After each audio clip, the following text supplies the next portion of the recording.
when I said that. Oh, no, we're not. No, we were not. No, we were not. We are live. Hello, everyone. It's Dylan from Yu-Gi-Oh! Everything, and welcome back to another episode of Talking Yu-Gi-Oh! Sevens Up. Episode 4, Better Singer Than Cal. And of course, we are referring to the amazing a cappella edition or rendition of Ending 1 sung by Gakuto in this last episode. But before we get into that and why we all believe that Gakuto is the best singer in the Yu-Gi-Oh! Universe, we do want to start off by saying thank you all for joining us. We are going to get into all things Yu-Gi-Oh! Sevens. We have a very packed show for you guys tonight. We're going to talk about the duel between Gakuto and Yuga, the fact that Roman is tone deaf, and if that's going to have any implication later in the story. I might be the only one that thinks that, but we're going to get into that. I want to hear from these great people, and we are going to get into our predictions for next week's duel between Rook and some mystery green-haired dude from the newspaper club. We know nothing about him, so I wonder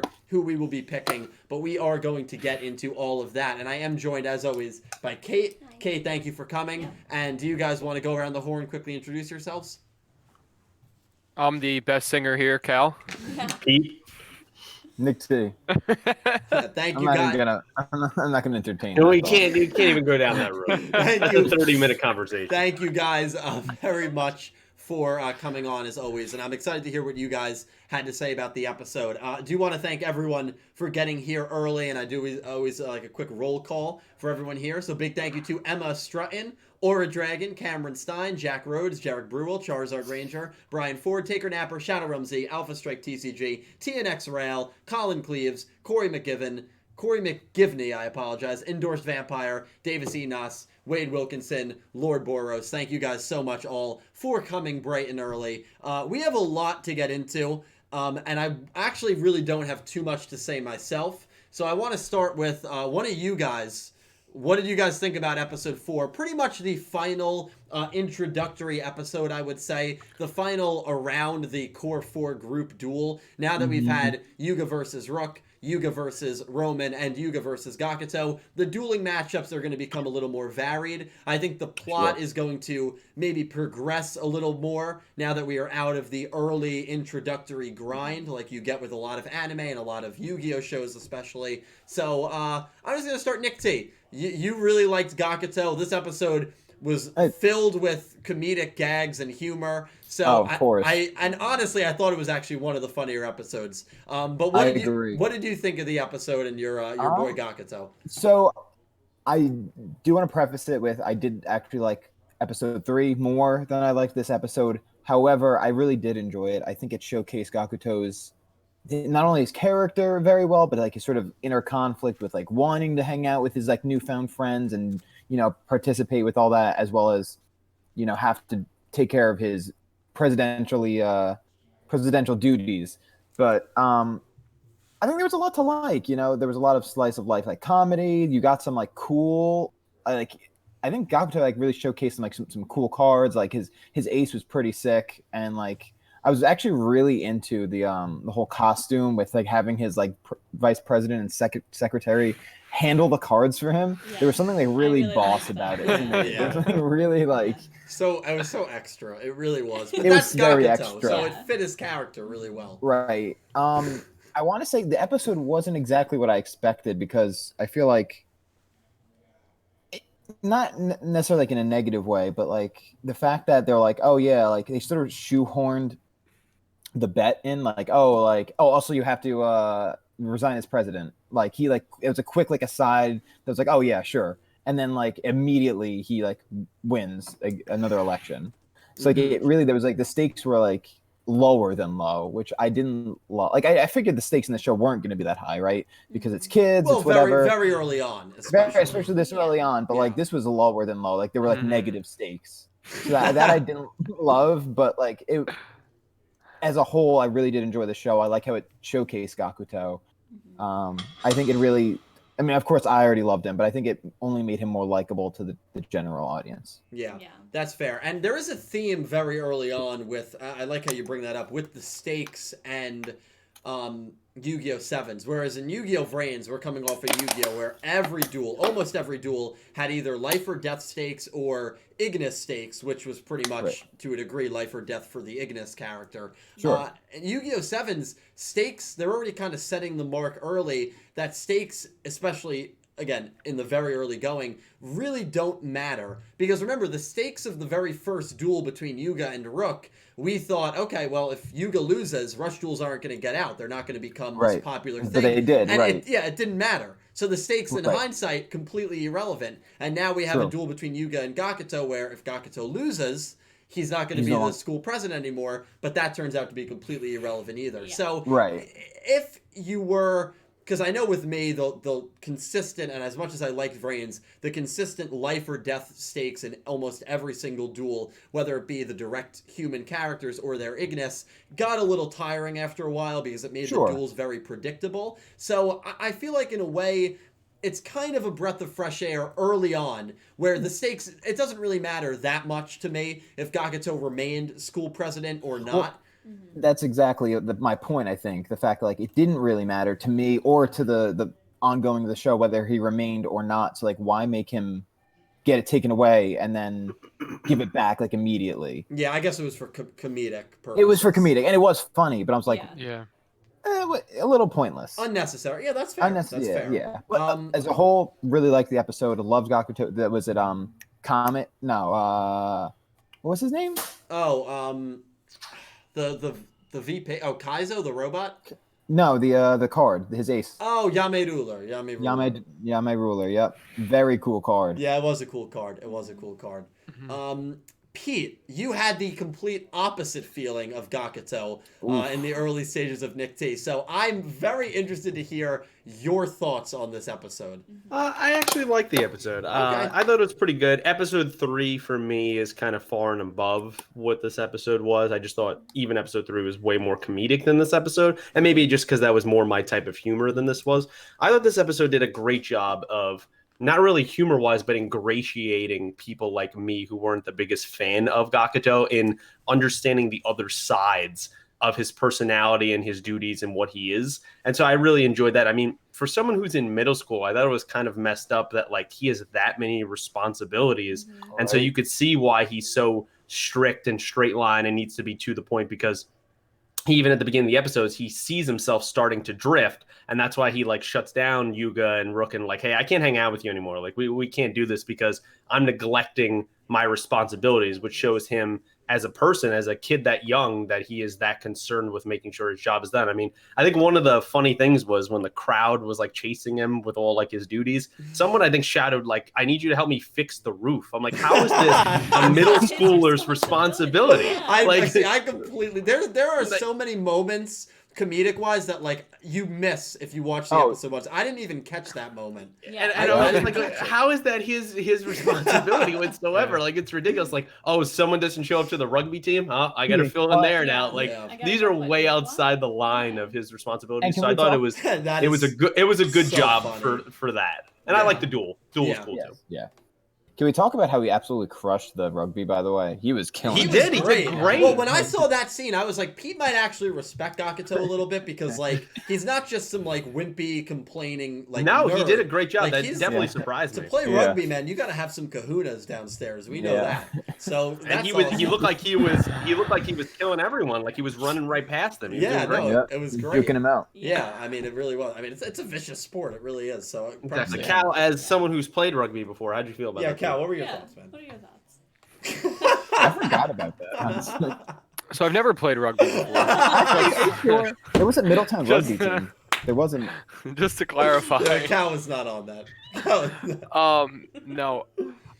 The episode overall, I liked a lot, actually. I was very happy with the way they brought Gakuto to be more like personable. He wasn't just this like goofball, like I feel like the first 3 episodes he was kind of like, the reason Pete didn't like him was he was so extra with everything that he did. Sure. I mean, he's extra in this episode too. But like, he's extra, but you see almost like why like why he's almost like so hardwired, you know, because he's got all this stuff on his plate, so he's running around like a maniac, and then even like he's like laying down on the ground, he's like, I'm exhausted. He's like, oh, but I can't walk away from the duel because I can't do that. Like this is my duty to go like duel against him. So then he gets up and runs, and then even when he gets back, Yuga's like, you broke the rules by running here. And he's like, in his head, he's like, oh my god, like I broke the rules again. Yeah. So, but like that, I like that they were able to show both sides of like, I'm in what, 6th grade, but also like I have this important job that I need to follow the rules and do everything. And like you said with the roof thing, them throwing the rugby ball to him caught me so off guard because everyone's sitting there and he's just sitting there like this, like, oh my god, one at a time, and it's just like bam. And I like how the rugby's the one that he goes to. He doesn't help anyone with the homework or the roof. He just goes outside and starts, I respected him a lot for that because he was just like, I'm gonna go out there and run. I mean, that moment surprised me as well because like he's the type of character that would usually get hit in the face with the ball when someone throws it at him. But he caught it like he was just like totally athletic. He knew exactly what he was doing. Yeah, I was a little upset that the name of the episode was like goodbye school president, and he is the student council president again by the end of the episode. Yeah. So like you said, like no stakes, like not even low stakes, there was no stakes. Yeah. But at the same time, like he now gave them permission, right, to rush duel on like the school's campus. Right, so that does. So having him in that position, I feel like they could utilize, like, if they need a rule change or if they need a way to get it more integrated with school and the time that they have while they're at school, they could have a dual tournament style at the school that he can allow, because right now it looks like he makes the rules. So he could say, everybody out so the much rugby power. field, like, But see, I seen it as a different way, that maybe the goodbye, like at the end of the episode, the goodbye to student council president is because he's going to lose this job in the future, because obviously he's not the top, maybe he's the top guy in the elementary school, but the Goha City and Mr. Goha runs why there shouldn't be any dueling and rush dueling on the school grounds. I don't think he could just willy-nilly just change those rules and there's going to be no repercussions from that whatsoever. So that could end up sealing his fate as that position doing this in the decision he made right now. That's true. I feel like it could sow the seeds. Yeah, I mean, it kind of leads to that. If that's the case, like if you look at it the way you are, then you're predicting a big conflict to happen where it's like his job is on the line almost, like that spot is on the line, and then the other, like, Yuga and all of them are going to come back and help him. Like that's kind of the way I would look at it in that sense. Or he could at least try it, maybe mid-tournament arc, Mr. Goha comes down from wherever and is like, nah, like this is done. Like we do have confirmation. Actually, I don't want to say it out of spoilers, but let me just say this. Episode was great, and before we move on, actually, Kate, I do want to know your thoughts on the episode. I thought it was good. I didn't like it as much as the last episode. I enjoyed that one a lot more. But yeah, basically everything everybody else has said is that it was good. I liked how even when he was playing rugby too, there's still people shouting at him like to do other stuff. Right. One at a time. Yeah. And it's crazy that he has so much responsibility. Like I don't understand as a class president how he is in charge of so many things. But it was good overall. I enjoyed it, but not as much as the last episode. A scene that spoke to me a lot too in this episode was after he had done all of the tasks. He was exhausted, and he was even saying to his assistants, like, wow, I'm tired, but, like, I know that I still need to do this duel. Like, I'm not going to, like, abandon them. And it reminded me, like, I was able to really relate to that because, obviously, Pete and Cal, we both were on the tennis team in high school. And think about some of those days. You wake up at 6:30, 7 in the morning. You have an 8-hour exhausting day of classes. And then you have a 2.5, sometimes 3-hour practice after. And literally for like 11 or 12 hours a day, 5 days a week, you have no free time of your own. Until you get home, go to dinner, and then go to bed. And then do it all over again. Like sometimes at the end of those days, it's exhausting. So like I thought like if you ever did sports in high school or middle school, after like, or like anything like dance, any extracurricular thing. I did dance. Right, you did dance. So. So theater, right. Anything that requires outside of school hours, traditional school hours participation, I feel like it's very easy to relate to that, because as a young kid, you know, you feel exhausted after going through a whole day, but sometimes there's still stuff you need to do, whether it's homework or whether it's, in this case, you know, dueling Yuga. Like, I related to it a lot. And so that's a good point, because I forgot about those days of like what long days that we get home maybe at like 6:30 at night. I take a shower, I eat dinner, and then I do homework for hours, go to bed, and start the day all over again. Yeah, exactly. Like that's crazy to think about that. Yes. My senior year of high school, when I was on soccer, I had soccer, but I also had work. So I would go to school. I would leave soccer practice at 4:45. Go home, shower, get to work by 5, and then work until 10. Yeah. And then go home and then start my homework. Yeah. I would be, those days were, and then, you know, I'd have a game the next day. Yeah. So it was like, right. There wasn't breaks when you had stuff like that going on. Yeah. So I like that scene a lot. It's very again, relatable. Yeah, right. Even though these characters are so much younger than, you know, we are, you can still kind of rewind to it and feel that nostalgic feeling and relate to it. And when a show is able to kind of do that for all age groups, I think they're really doing a good job. So that was probably one of my favorite, most relatable scenes of the entire show so far. Another really humorous scene, I don't know if you guys caught this, but Gakuto was eating, I think he was eating rice balls, and he was eating them, and he had 2 on his plate. And then the very next shot, Yuga and Rook are eating them. And it never gets addressed by anyone. I missed it the first time I watched it, and the second time I watched it subbed, I was like, wait a second, did they just take off his plate and no one even addressed it? Yes, they did. I noticed that too. I was like waiting for them to say something, and then they My favorite comedic bit, I think, in that whole episode was when Rook is clearly gunning for the student council president position, that he wants Gakuto to be gone, and he goes to one of those images where it looks like he's a dictator, and there's like all the like music in the background, and everyone has the same actual outfit on, and I'm like, all right, Rook, calm down, buddy. And by the way, honestly one of my favorite shots of the episode. It's like his head in the sky. Oh my god. Am I the only one that feels that music that plays whenever Rook starts monologuing is like genuinely like really creepy, ominous music? Sinister. It is. It's sinister music, and then you think about what is actually being portrayed, and it's like, all right, it's not that dark. Well, but like it's just so funny that every time Rook goes on one of his, you know, inner monologue rants, even though they're not inner monologue, he's speaking out loud, and Yuga and Roman just walk away. So they don't care, and then it's great because he's like, he takes a realistic approach after having this like this really pseudo-realistic dictator mindset and imagery, where he's like, oh, maybe I need to be treasurer first before I can be president. And I'm like, and then I need to be vice president, and so on. Or secretary, vice president. So like, ridiculous. So good. It's so good. Yeah, it was really good.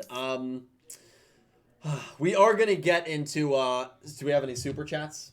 Any donations? All right. Thank you guys so much. I actually always read everyone who donated last Talking Yu-Gi-Oh! 7's Up, so I'm going to do that really quickly.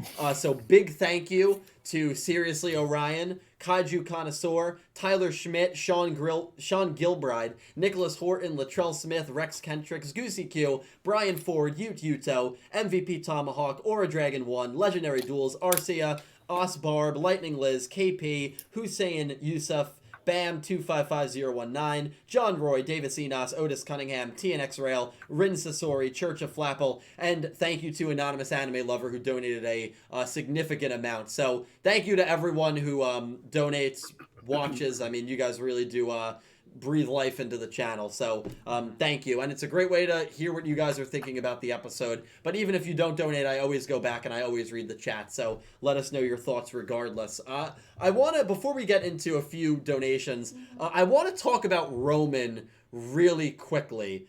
Roman, before I get into what I thought was something that could definitely lead into intriguing things about her character, Nick T, I want to press you on this because obviously you're the most musically experienced out of all of us. It's not even close, really.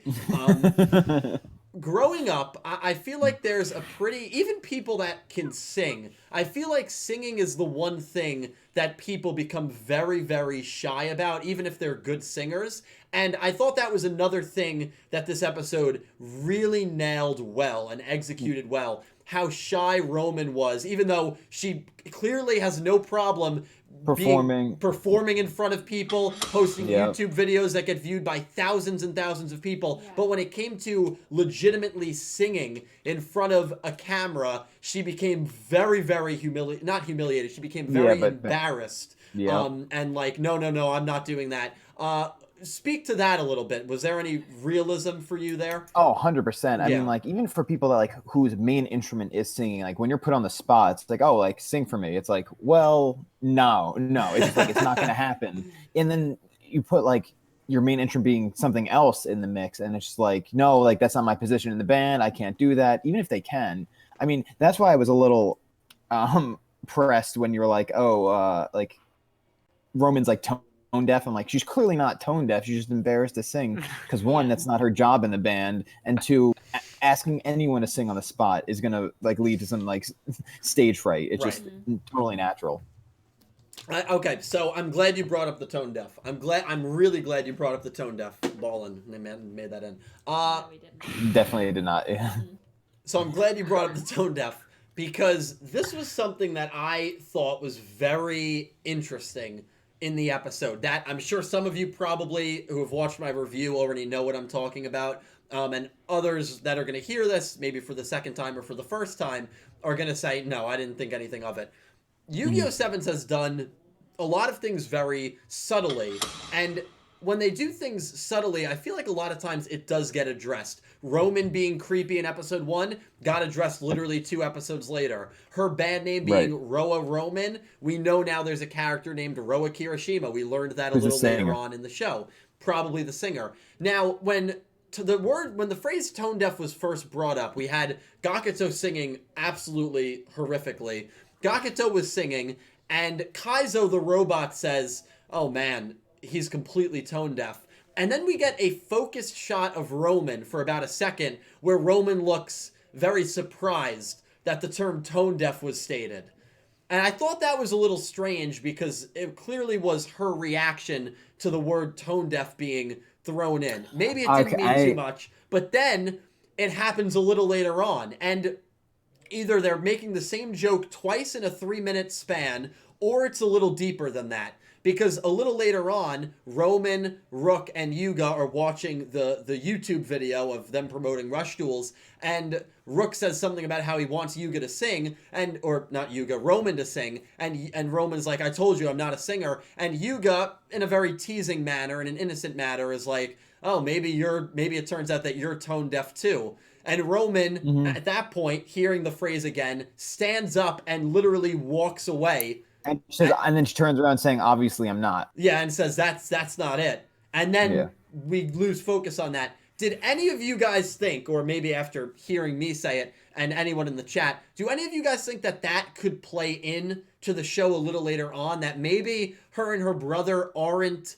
that close of siblings, and her brother is maybe more of a manipulative brother, and maybe kind of forced his way into the band by criticizing Roman's singing because he wanted to, I don't know, take the spotlight. Obviously in a lot of bands, singers are the main focus of groups. So maybe he kind of criticized Roman and put his sister down for his own selfish needs. I don't know. Did any of you guys think that was a little strange? Not until you said it, but while you were saying this whole thing, I figured you were going to go into like some argument that she actually was tone deaf, but like my mind went to she's like very insecure about her not only just musicianship, but like her as a self as a whole. Like there's definitely some insecurities there, I think, definitely tied to this tone deaf thing, because you're right, they did show it her like face at least twice in relation to it. So I think that could play into her brother's character more into her character about like insecurities and such. So I think that's definitely a good argument.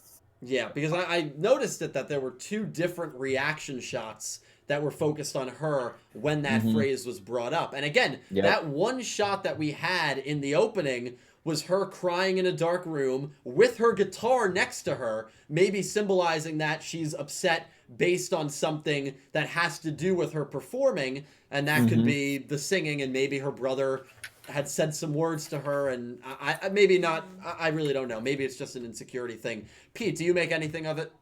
Yeah, I definitely, my feeling that I got from it is that she doesn't want to hear anything about the vocalist in her band because that relationship isn't great. And so it might be a situation where she can sing very well, but her kind of voice and or her backup singing has kind of been kind of diminished because he wants the spotlight. So any kind of, it's like anything, like if you do something well, right, in real life, and someone teases you and says like, oh, I guess you're not really good at that, but you can't, for whatever reason, you can't really demonstrate how good you are at it, that's going to tick you off and annoy you because you know what you can do, and yet you're not allowed to express yourself in that way. So that was kind of the impression I got, that she's probably very good at singing, but maybe she used to be the kind of guitarist and vocalist, you know, kind of head woman, you know, front of the band, and that maybe he did push his way in, and now that she doesn't like being reminded of kind of that friction that she has and something that she really likes to do. Yeah, yeah, I fully agree. And I will say this.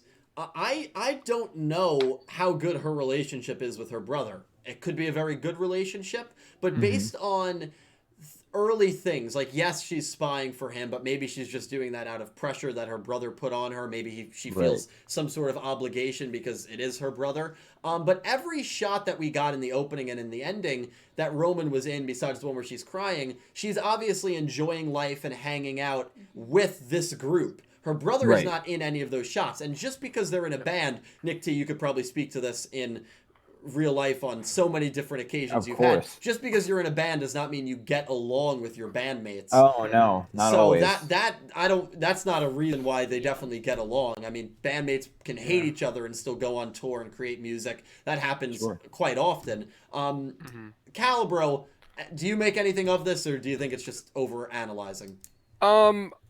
It's definitely something, maybe overanalyzing a little bit, but I don't think you are, because honestly, I agree that I think she's a good singer, but I was thinking originally that instead of the whole like somebody pushed her out or something, like maybe she went on stage to do a show and got really nervous about the singing portion of it and messed something up, and now she's very like, she knows she can sing, but she just can't get it out when she's in front of people. So instead of necessarily somebody telling her she can't do it, like, she messed up and she's afraid to mess up again. And as for the relationship with her brother, I don't know if you noticed it in the opening. There's like a picture of somebody, like, or like a scene of somebody inside of the Goha Tower looking out a window. Oh yeah, and it looks like her brother, right, with the blonde hair and everything. Definitely. So I got like the picture that like maybe he doesn't really want to be part of the whole Goha scene either, but he's kind of stuck there. And maybe if the whole Goha, Mr. Goha is their dad thing is true, right? Maybe he's keeping him there, like, you're gonna run this company, so you're gonna learn how everything works. And maybe he knows that Mr. Goha is gonna go after Yuga, so that's why she's spying on him, because they think Yuga might have the key to stopping their dad. It's a possibility. So that was like, that's what the only thing I got between like her brother kind of looking out the window, kind of like he's looking out like, wow, I really wish I was out there living a normal life, rather than just sitting in this tower. Pete. No, I'm sorry, Dale. You go. No, Pete, you're good, dude. The other impression I got of why I think Roman actually sings and is a good vocalist is she wants to be like her idol, right? The woman that threw her the card. That woman seemed like she was a front woman that sung and played the guitar as well. So wouldn't you want to emulate that? So I feel like she definitely can sing. Yeah, I agree. Yeah, I agree. Well, I mean, some really interesting theories, and definitely throw yours out, whether you agree, completely disagree, and maybe some of your own in the comments. What did you think of it? Did you make anything of it? Not really. No, I didn't read as much into it as I feel like you did. No, that's fair. Yeah. Kind of was like, oh, okay, maybe she's just shy and she doesn't want to sing in front of people. Yeah. Yeah. Now, if it was just one little line, I probably would have said the same thing. I was comedic, but to do it twice. And for one of the times to have a soul-focused reaction shot on her with Rook and Yuga being next to her, but she was the one that was focused on after Kazu said it. I don't know. I think there might be something there. But, hey, listen, I overanalyze like crazy. So we'll see. Well, that's how you've built a whole channel over all this time. It's specifically moments like that. Yeah, you're right. You're absolutely right. And hopefully you guys do enjoy it. The crazy conspiracy guy over here. When it comes to Yu-Gi-Oh! Always love anime. it. Well, I appreciate that. We are going to get into some donations. I guess we'll read a few. Okay. And then we still have predictions for green-haired newspaper kid versus Rook. That'll be an interesting one. Definitely get your picks down below in the description. Feel free to email them to me, and I will add you to the pick'em. I think we have 7 people that are 4-0 right now, so good luck to them. And Pete is 3-1, and everyone else is 2-2. So it's tight right now between all of us. We all picked Yuga, and obviously Yuga was the victor. Yeah, we'll read a few donations. Let's get it. To start it off, we have Neos Gundam, Matthew Kennedy. Oh, Matthew, good to hear from you again, Donated man. $5. Hell yeah. And said, everyone watch Gundam Iron-Blooded Orphans for best Gundam ever. Gundam Barbados, Barbados. and love Best Girl Atra. Yes. Been a while. Yes. Thank you, my We friend. do love Best Girl Atra. We always do. Thank you so much, dude. This one I want you to read because I feel like you'll do it in a better voice than me. Devonte, thank you so much for the $5. And all Devonte wrote was, Yamerula! Thank you, Devonte. Oh my god, those puns, dude, were Yes. horrible. Unreal. Yeah, Very good. I like that they called out how horrible the puns were. Oh, yeah. That was the Oh, best yeah. part. That I did enjoy, yeah. Yeah. Also, Roman had a lot more, like, over-the-top reaction shots than, like, I thought she would in this episode. But I guess Yeah. she was filling in the void for Gakuto having a more serious episode than he probably normally Yeah, will. or she's just getting more comfortable with the group, so kind of her That's personality true. is coming Yeah. out. That's true. That's true. Yeah, but I don't know. All of her scenes are... I really do like Roman a lot. I really do Me like her. too. Stylish, too. Always changing outfits, which I really is another thing I like about her character. Yeah, I liked her outfit this episode. Yeah, it was good. Agreed. It was good. I know, that was another great thing. That, like... it felt like it was a prank video where, you know, Yuga brings Gakuto to the room and Rook's got the camera and Roman is there with the guitar, and then we see the perspective of the camera and Yuga is like shoving Gakuto into the image and Yuga's just smiling at the camera and Gakuto looks terrified. I mean, it literally looked like it was like a prank video. It was just... It was just funny in general. They were shooting a promo video. I Like, that's know. literally what they were Yeah. And shooting. so Rook in 2 episodes went from no one can know about Rush Duels to we have to make videos on Rush Duels to promote it. Immediately. I mean, And like there's all it's- this dramatic music and Yeah. like they're setting up, and I'm like, what is Yeah. going on? It's such I a think typical middle school mindset. That's It really exactly what I'd is. say. It definitely feeds into the mindset of a 7th grader. Like, just think Yeah. about how many times we've like flipped a switch on something and then Oh, yeah. like went like full gung ho. Like everyone's Yeah. got to know about this. We got to be famous for it. Like, Yeah. Yeah. Yeah. and the promo video actually came out so sick. I love how Yeah. Roman was so Like- down on it, and she's like, nobody is gonna watch this. And then of course Yuga rigged the drone to like just be a like bot, Yeah. and I was like, oh Dude, god. the Well, bot you- is botting. Yeah, you can literally buy like bots and buy subscriber bots. You shouldn't on view bots because if YouTube catches you, which they most likely will, they can shut down your whole channel. But dude, But that's Yuga a didn't service. have to do that. That's Yeah, an Yuga absolute didn't have to service. do that. What? What, Nick? Yuga didn't have to do that. No, though. Yuga He, didn't have to do that, but you know, that's amazing. he botted the bot. Yeah, Bot. yeah. It was a very lively episode. It really was. It was. Yeah, It was. Definitely was. Okay, Nicholas Horton donated £5 and said Roman will have different wardrobe changes most episodes like Tori did. Yeah, well, that's actually funny that the very next donation was about about Roman's her outfits. Yeah. Yeah, I'm completely fine with that. Again, I like the outfit changes. Like with Link Vrains, I thought there was a real missed opportunity because that's virtual reality. So you can literally change your outfit all the time. Aoi Eisen did it really well. Playmaker, I would have liked to see a different outfit. Revolver's outfit change was awesome in the second half of the show. Oh yes, it was. His first outfit was good too, but I love that second Yeah. outfit, Pete. I know you like the first, but The first one is just great. There's the darkness, and you can't see his eyes. I love that. yeah, I get it. Yeah, the mystery. You just element like to the it. second one because of the whole symbolism with Soulburner when he broke the mask. That's why Yeah. you like the second Yeah, one. it was great. It was great, and It's you just great you see his imagery. face. And once you know what a character's face looks like, I don't think they need that mask anymore. Yeah. So I think he Yeah. shed it, but Link Vrains had a big opportunity for that. So I would like to see, even if it was just Roman, one character maybe change up their outfit every now and then. Yes. But thank you, Yeah. Nicholas. Goose is here. Heck yeah. Goose, how you doing, man? Thank you. Goose. Donated $10. Oh, thank you, man. Said we find out Roman can't sing and Rook wants to be YouTube famous. I like the fact that the school anthem is just like the ending of the the ending song. Yes. Says, Yeah. It's literally the same thing. Yeah. That really tied everything together. Where it was like, wait a Yeah, minute, it I've heard really these did. lyrics I before. like that a Yeah. lot. Yeah, Yeah. well, it's literally the ending is just the school anthem. What a Yeah. weird school anthem to start Right? like talking about like the size of the building and like what, I'm like, what does this have to do with anything? Ding Well, dong, it dang makes you dong, feel like ding very- How does dong, that dang promote dong. like a whole like synergy with everyone in the class? It's like, yeah, we know what the architecture of the building is. Yeah, Like, that's- I think it adds to this sort of like, not like totalitarianism. It's like, oh, like isn't this great when Mr. Goha has given us this beautiful building? Yeah. Yeah, it's Yeah, like that's true. that's actually a good point with the symbolism that it's supposed to be like a towering building. So like there's always someone looking over you and like Yeah. casting Yeah. a shadow. You have that idea.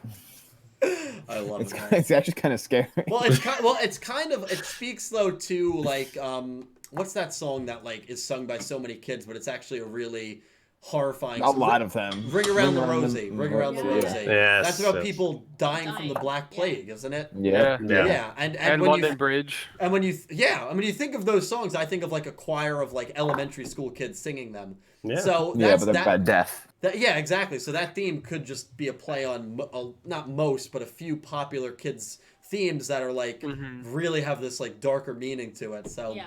I Yeah. 100% agree. Yeah, You remember how 100%. messed up of a game Red Rover was as a kid? Like why did we play that? I Like never you would played stand that game. you would stand in a line and Lock. like have Try as to hard break as you through. can would interlock, and then would have someone run full speed at you guys, and like that was supposed to be fun. Why? Dude, yeah. It's like, oh, I'm Never just going to played break that my game. friend's hands. Yeah, I always hated that game because I was like very like thin and like skinny Yeah. when I was younger. So like I couldn't do anything. I could never break through, and then people would always target me because I wasn't strong enough to hold on. Aw, What a weird game. So Yeah. strange. that's funny, man. It really is. Wow. Yeah. But it anyway, really is. Goose, that is a very nice donation. Thank you so much, man. Okay, Xander Sheriff donated $5. Thank you, Xander. I appreciate that, man. Yes, said I feel like they're gonna give each of the characters a rival, and hopefully they'll develop the cast and rivals relationship, unlike Arc 5. Yeah, I would like that. I think Arc 5, there was a real chance, Xander, to do that. I think of Yuzu and Masami very early on. That could have been a great rival had that continued, but we all know what happened to Yuzu when they went to Synchro. Her character just completely died out, in my opinion. Gangenzaga even had Yaiba as a potential Synchro rival, but that LDS trio did not stick with them. And then Yuya's rival, I mean, I always view it as Reiji, but a lot of people also view it as, yeah, Xander, I see you, man. I got you there. Arc 5 had the opportunities to do it, but with so many characters, they just kind of fell flat with giving the characters rivals. I would love for each of Yuga's going to get a rival. I'd love for Gakuto, Rook. Maybe Rook's rival will be the character he's dueling in the next episode. And Roman. I would love for all of them to get rivals. I can't think of the last time a girl character had a steady rival in Yu-Gi-Oh! Maybe Aki and Misty during the Darksiders arc, but that was just one arc. That's really like the only thing that I can think of. But I would like to see it happen, Xander. So thank you for the donation and great suggestion. We're going to take two more, and then we are going to get into a potential delay, actually. And we're going to talk about that next. Nothing has been confirmed, but we're going to get into that in a little bit. Okay. So next, Dono Latrell donated $10. Oh my god, thank you so much, Bro. dude. Yo, Latrell, bro. Latrell, so for my Discord, we've been playing Minecraft, and probably like 10 to 15 of us have been like on pretty consistently. And Latrell, I gotta be honest, Latrell is playing like 10 hours every day, dude. I love it. Latrell saved my ass the other day. The so thanks, dedication Latrell. Latrell has to this server, he is the man. So don't worry, we were talking about you before we went live, Yeah, man. we were. You're the Yeah, we MVP, were. dude. Thank you so much for that donation, man. He said, homies, since the main cast aces have been summoned, rank the best chance to the worst. Best chance to the worst. I probably liked Gakuto's the best, honestly. Like, I love that spinning.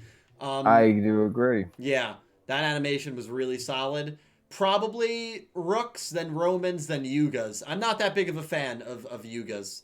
Maybe because I don't like Seven's Road Magician that much. Yeah, which is a very valid opinion. Yeah, although Seven's Road Witch, the dark magician girl of this show. Very cool. Yeah. Cool. Also, Very it could summon the magician. Yeah, like it has that was yeah. like, direct synergy with it. Yeah, so that was really cool. What's your ranking? Mine, I think Romans is first, and then I do like the Seventh Road Magician. I like the stars. And stuff. Yeah, breaking through Yeah. Yeah, with the planets. yeah, No, it's pretty and cool. the mountain. Yeah, Mhm. yeah, it's pretty cool. Yeah. And then I would say Yuga and Rook are tied. Third. All right. I can't pick one over the other. That's fair. Mhm. Nick Tate? I'm with Kate. Yeah, Roman, Gakuto, and then Rook and maybe Rook then Yuga. They're sort of interchangeable for me. I don't dislike either of them, but I don't have a particular opinion about either of them. Maybe probably Rook over Yuga. Now that I think about it, but definitely Fair. Roman number one. I mean, it just appeals to my interests. No, that's fair. Pete, what about you, man? I'd probably go Rook, Gakuto, Roman, and then Yuga. Okay. And Cal? Roman, Gakuto, Rook, Yuga. Yeah. No, we're there all we pretty low go, on boy. Yuga. Listen, that's all right. I'm like, I don't really. I think Yuga's is just so simple, Yeah. and It's also been done 4 times already, man. Yeah. well, He always breaks the the going one. through like the mountains and thing, like that was cool, like twice. But I don't know, like after that, I just kind of, I Yeah. think every time Roman does hers, like it'll be cool. You know what I mean? Like that one to me was just like I thought that. I was pleasantly surprised by Gakuto. I thought that was like a really cool Me way too. That to was my summon your favorite. ace. Yeah, that was my favorite. I agree. Next week we are getting, and great question, Latrell, and thank you for the donation. Next week we are getting a much needed break from Yuga dueling. We've seen it before with Yu-Gi-Oh shows where it takes so many episodes before the main protagonist isn't involved in a duel. I'm actually really excited that the very first duel that's not going to be within the main group is not Yuga. It's going to be Rook versus this mystery kid, expanding the universe, focusing on characters that the protagonist is going to get a great amount of focus. And I actually like Yuga a lot, but 4 straight weeks of Yuga dueling, I'm really excited for next week. And of course, our predictions for that duel are coming up very soon. We'll take one more donation for now. We'll get to all of them, I promise. Thank you guys so much for all the donations already. You guys are amazing. So the final one for now. Yes. First, I just want to read Latrell's top to bottom for the. Oh yeah, Oh, yeah, of yes, course, yeah. of course. I'm excited. Gakuto is his first. I like that. Roman, and then Yuga, and then Rook. Okay, we're the same except we have Yuga and Rook flipped, but that's okay. Latrell, thank you, man. I almost called you Gakuto. Thank you. Thanks, thank you, bro. I appreciate it. For the next dono, I'm gonna jump to one that just came in pretty recently. KP donated $3. Okay. And said, "What are your thoughts on the delay and what to expect?" Well, that's perfect. Wow. Kay, thank you for the donation. That's actually a perfect transition. So for those of you that are not aware, a site over in Japan, Nico Nico, on Tuesday morning, so yesterday morning, posted a message, a notice that YuGiOh Sevens will be taking a 5-week break due to the COVID-19 pandemic. Oh my god. That's not much of a surprise to any of us because a lot of anime are being put on hiatus. Pokemon, Digimon, I believe. I think all Toei anime, One Piece, Demon Slayer. I mean, a lot of anime. Gundam Rewrite. Build Divers Rerise. A lot of anime and a lot of productions, sporting events. I mean, it was almost just a matter of time. But here's where things got a little weird. Nico Nico, to my knowledge, did not post any notice on what episode the hiatus would be starting after. And Nico Nico, about an hour after they posted this notice, deleted it. And the notice is now completely gone. So at the moment, there is no confirmation or no official source that still exists that states YuGiOh Sevens is going on hiatus. Personally, I think it's definitely going to happen. Unfortunately, I think it's just a matter of time.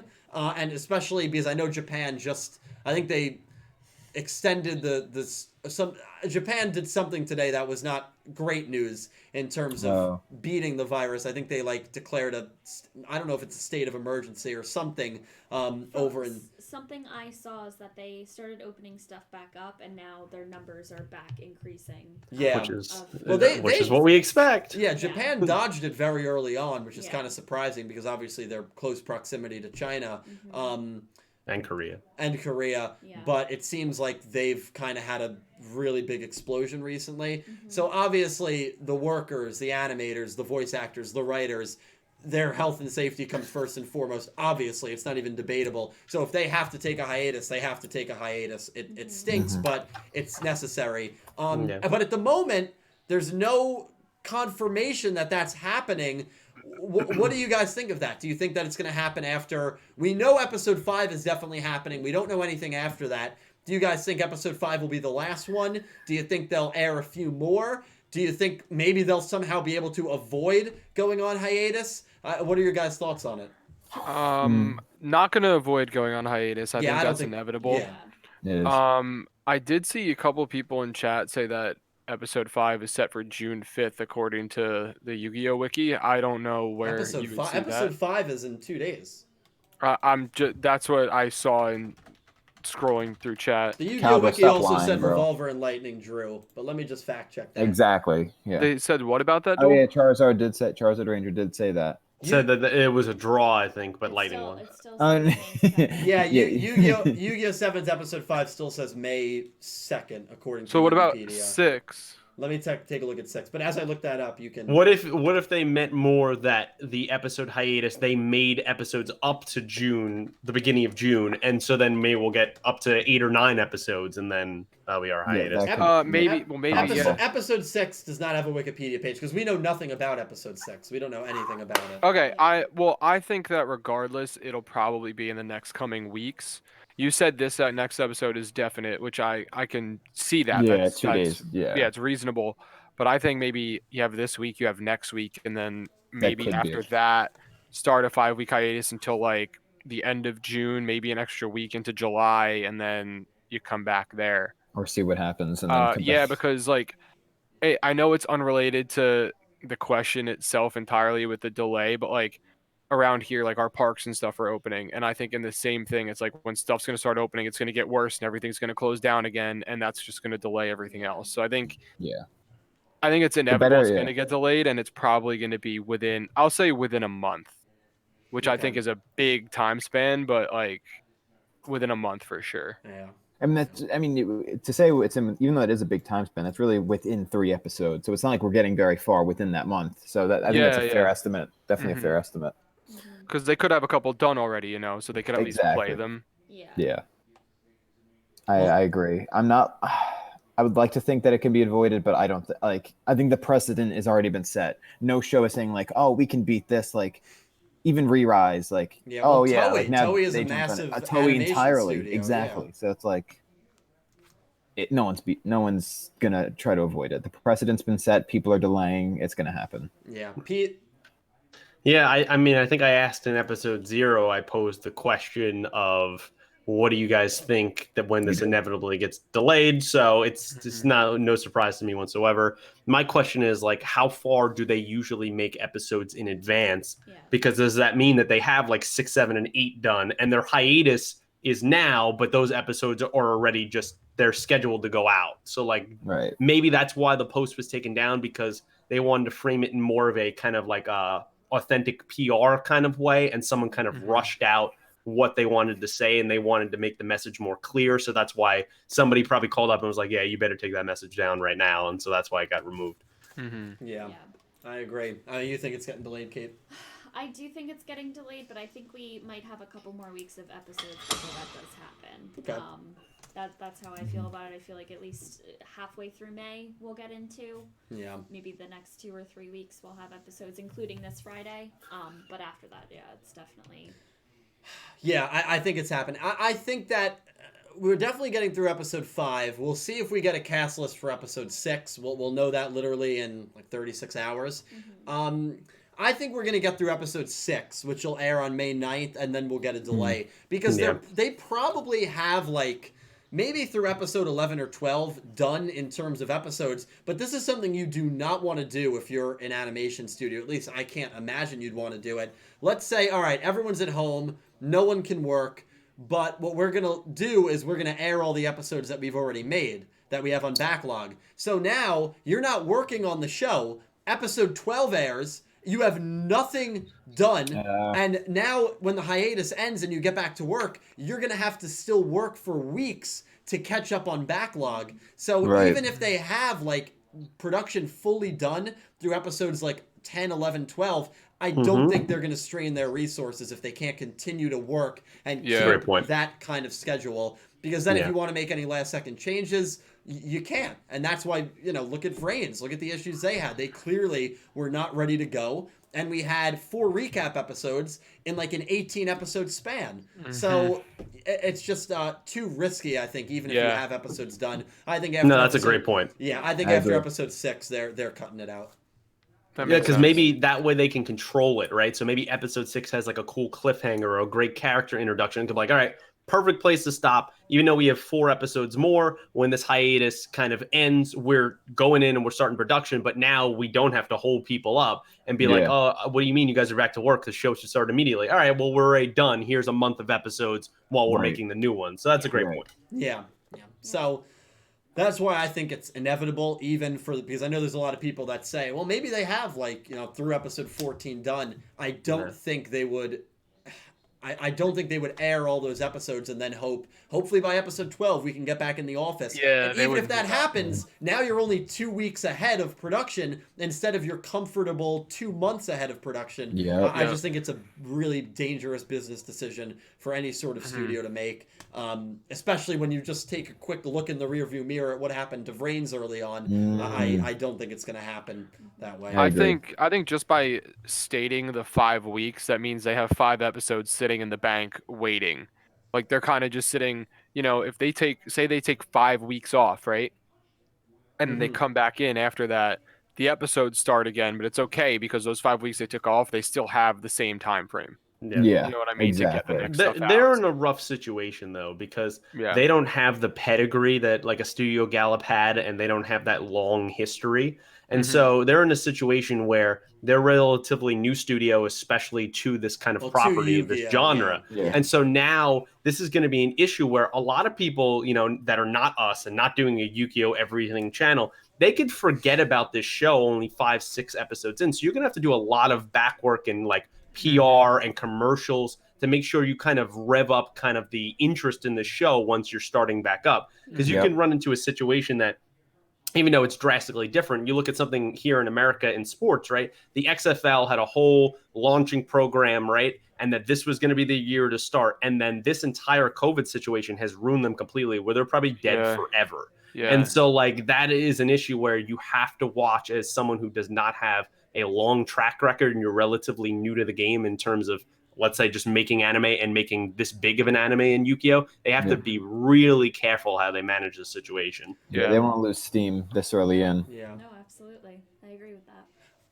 It really, I do feel bad for them because the ratings over in Nico Nico, and I think the ratings from a lot of us in the West that actually gave the show a fair chance. I mean, the people that are hating on it, we're never going to watch it anyway. But the people that gave it a fair chance, majority of them, not all of them, but a majority of them are like, oh, the show's actually surprised me. Like, it's been a pretty enjoyable show early on. And I think for what it is, a lot of us can agree that it's been solid. And the ratings over in Japan on Nico Nico have been very good. And so it's a worst case scenario for them that they are off to a better than expected start, at least better than I expected start. And now they have to take a break, and a lot of people are going to kind of, especially the younger kids, you'd imagine they're going to lose interest. But I will say this is kind of a potentially good note for them, is that every single show is doing this. And so it's not like their competitors, whoever they feel their competitors are, whether it's Shadowverse or Beyblade, whoever they feel or Duel Masters, whatever their competitor shows, they're going to have to take breaks too. So it's not like they're going to fall behind. And that's also a very important thing that's a good thing for them. Yeah, but those shows also have a massive fan base, right? Like a Pokemon, a Digimon, right? They've been running for such a long time, where this, like, yes, it's YuGiOh, it's the 7th show, but it's also a completely drastically different thing in the way it looks, the way it's produced, everything. And so that might have drew some hardcore fans off in the beginning anyway, and now that these people that you've grabbed, you're talking new fans that this might be the first show of YuGiOh they've ever watched. So you have to be careful of not losing them. And then when the hiatus is over, they just go to something more popular. You have to be really careful with that. Well, I definitely agree with this sentiment there. To your point, what people might consider a big competitor or like a potential competitor to Sevens is Shadowverse, which is a brand new IP. So like I feel like they they're not very much in danger in this situation because Shadowverse doesn't have this kind of legacy. Shadowverse is brand new, and it's not, crushing it. Well, I also I never I never also viewed Pokemon or Digimon as a competitor to Yu-Gi-Oh. I maybe more Digimon, although I feel Pokemon and Digimon are more competitors to each other than to Yu-Gi-Oh.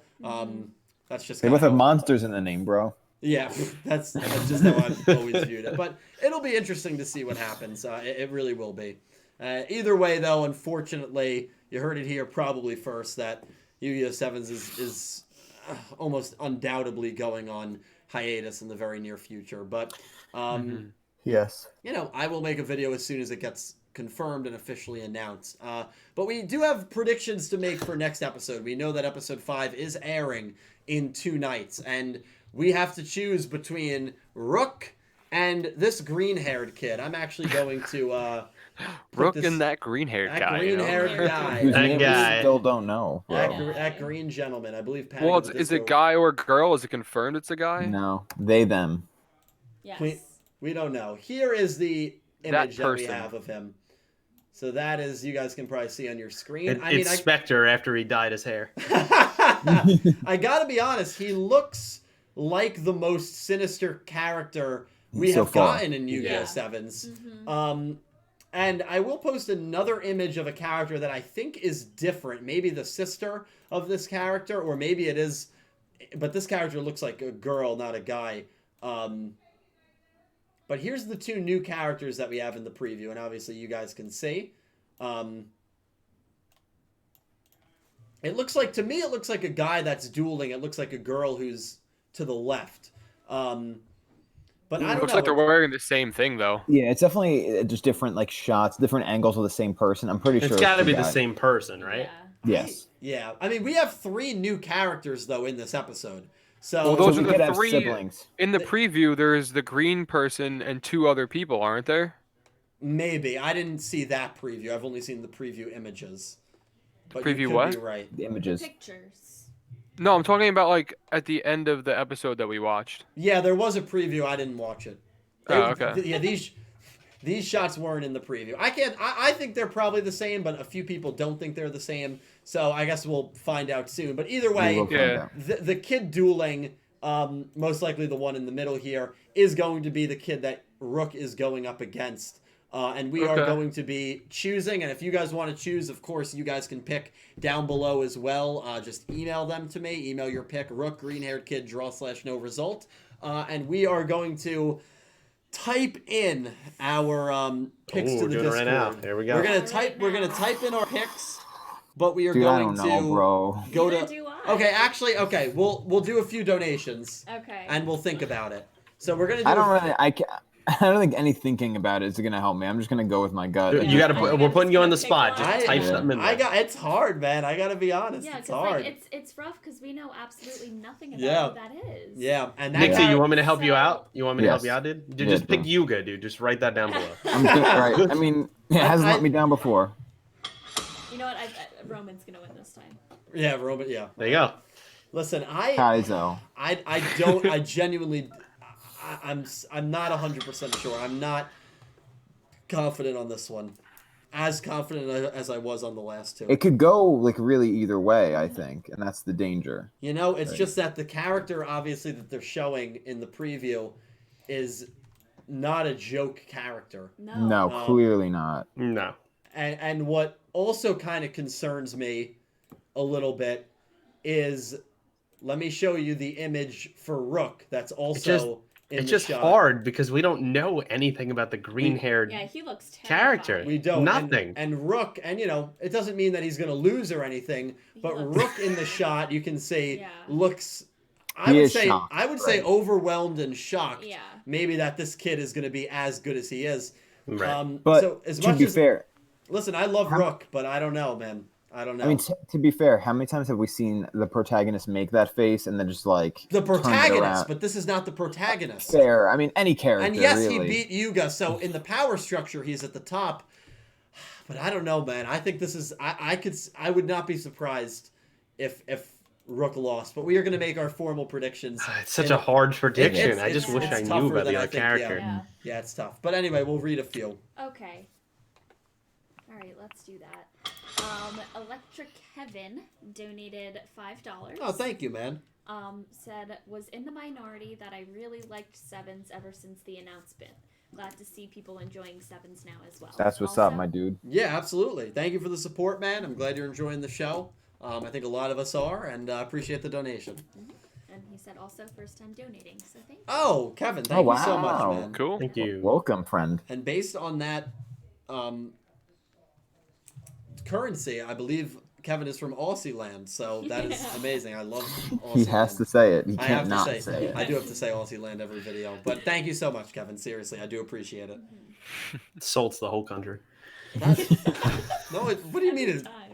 It's not as bad as him saying Melbourne. Yeah. And I love it. Every time we have this conversation, either Sam or Matt Galaxy comes out of the shadows and is just like, what are you saying about Australia? I know. And then Dylan goes with, well, you wouldn't call it Jason Bond. Jason Bin. Bin, thank you. But it doesn't matter. All right? We all have our own dialects. Right. Fair. Right. Doesn't matter. Next dono. Yeah, next dono. Brian Ford donated $5. Thank you so much, Brian. Brian? He said, I felt bad that they turned Kaizo into a stamp machine. Like, I'm anti-robot, but I felt really bad for Kaizo. He seemed really unhappy. Yeah, he did seem very unhappy. I felt bad. He was a sad But like that was, boy. I thought that was a nice thing by Yuga, just like in his Yeah. continuing friendship that's growing with Gakuto of like, hey, like I see all the pressure that's on you, so I'm gonna help you out. Yeah, I'm gonna help you out because I want you I mean, to it's a work. robot. He'll get done in like 45 minutes, and then he's good for the day. Yeah, that'll be fine. Yeah. Kaizo has a lot of personality, though. I like Kaizo a lot. Yeah. Oh, I love Kaizo. Yeah.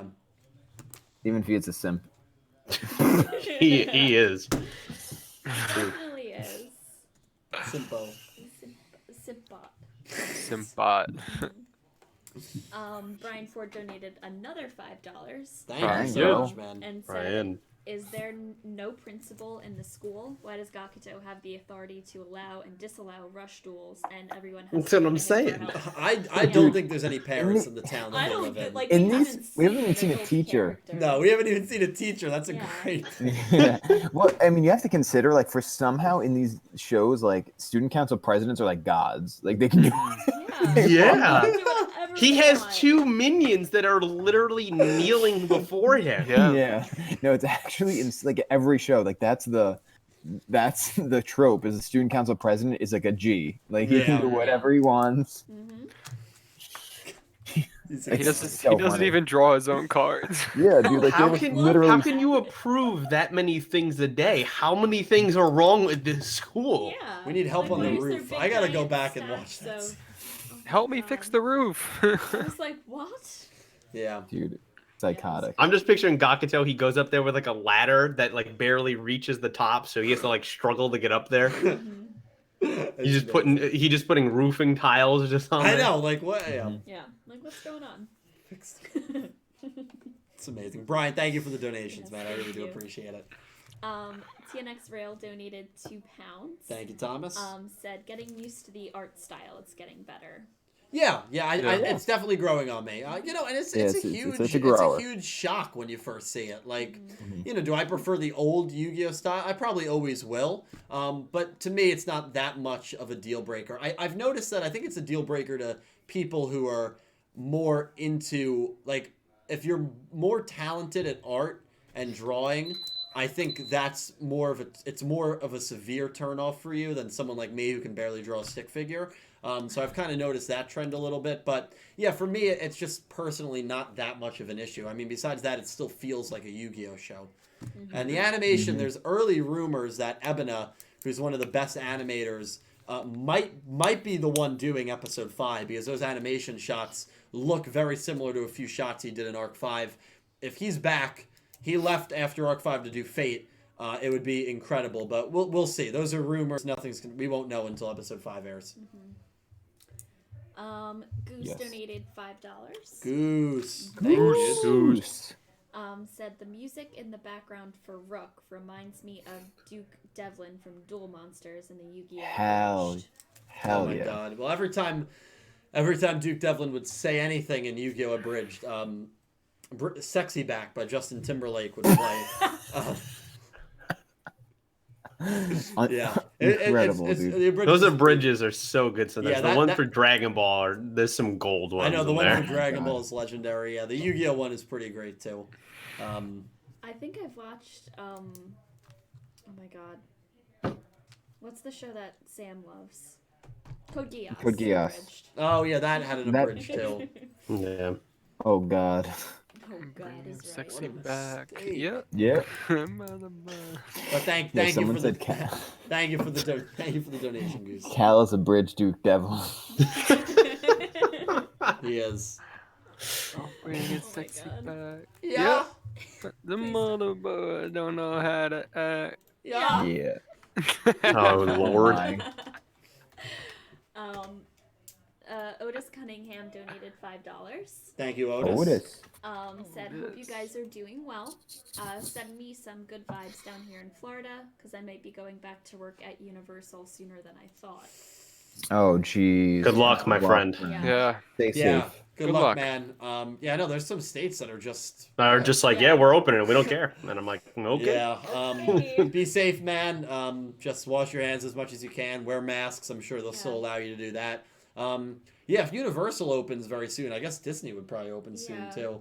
But We'll the just way- ride all the rides with masks on. It'll be Yeah, all the right. way theme parks. So, Orange County, which is what Orlando is located in, released something of like their plan of how to reopen back up like resorts and the theme parks and everything. They have a phase plan. They Okay. don't have when it's going to be implemented yet, but they did kind of set everything out in stone of like, oh, we'll open with 50% capacity. 50% off the bat. Yeah, off Wow. the bat. Jesus. That's the That's first a lot. phase. That's gonna be good. Yeah. Yeah. You know, and a whole bunch of different things. I read something about that yesterday. So, Wow. but no set date of like, oh, okay, like June 1st, everything's gonna Right. open. You know, so Well, Otis, best of luck, man, and Yeah. yeah, just take as many precautions as you possible. can. Mhm. And thank you for the donation. We're sending Agreed. good vibes your way. We'll always be here Absolutely. Yes. to talk if you ever need to talk. Of course. Absolutely. We're gonna re-roll out the whole filler arc very soon. Filler Arc V2 coming in hot. Roll it out, Yeah. 2.0. The sequel of something no one asked for. Uh, Oh, God. it'll be even more interesting because it's gonna be remote. Like, I know. The I know. remote Oh, filler God. arc. Oh Or god. kooky. No one asked for it, but everyone secretly wants it. Everyone does really want it. They want it back. Oh, Like geez. Dylan's OnlyFans account. Next donation. Brian Ford donated $5. Now, Nicholas Horton said it was officially confirmed that the Disney theme parks will stay closed until 2021. I that- didn't see it was officially. I saw that was a Yeah. rumor, though. Maybe I they saw, have yes. officially done But it. is that officially all over the world? Maybe it's officially in Europe. Well, I know. Yeah, I know Nicholas is over in Europe. Because I know the Disney UK Paris. has had it bad. He did say that all Disney theme parks. I didn't hear that. I'd have to look into that. I saw that there was a projection, but that nothing Yeah. was confirmed. when I it mean, came to me, this. that would just make sense, though. I mean, like, I don't understand how you could open up places that have tens of thousands of people packed Yeah. into an area. Like if they're talking about my office, for example, there have been rumors that, you know, it's not going to be opened up for a while. They haven't even actually set a date of like, yeah, you know, through this date, you know, at least Same. for now that we're not Yeah. going to be back. They're just like, you're out. But they've said that there's already going to be precautions taken of how they open it back up, like that, you Yeah. know, staggering shifts, staggering desks, like all of this other stuff. So if my office is doing that, like how is it?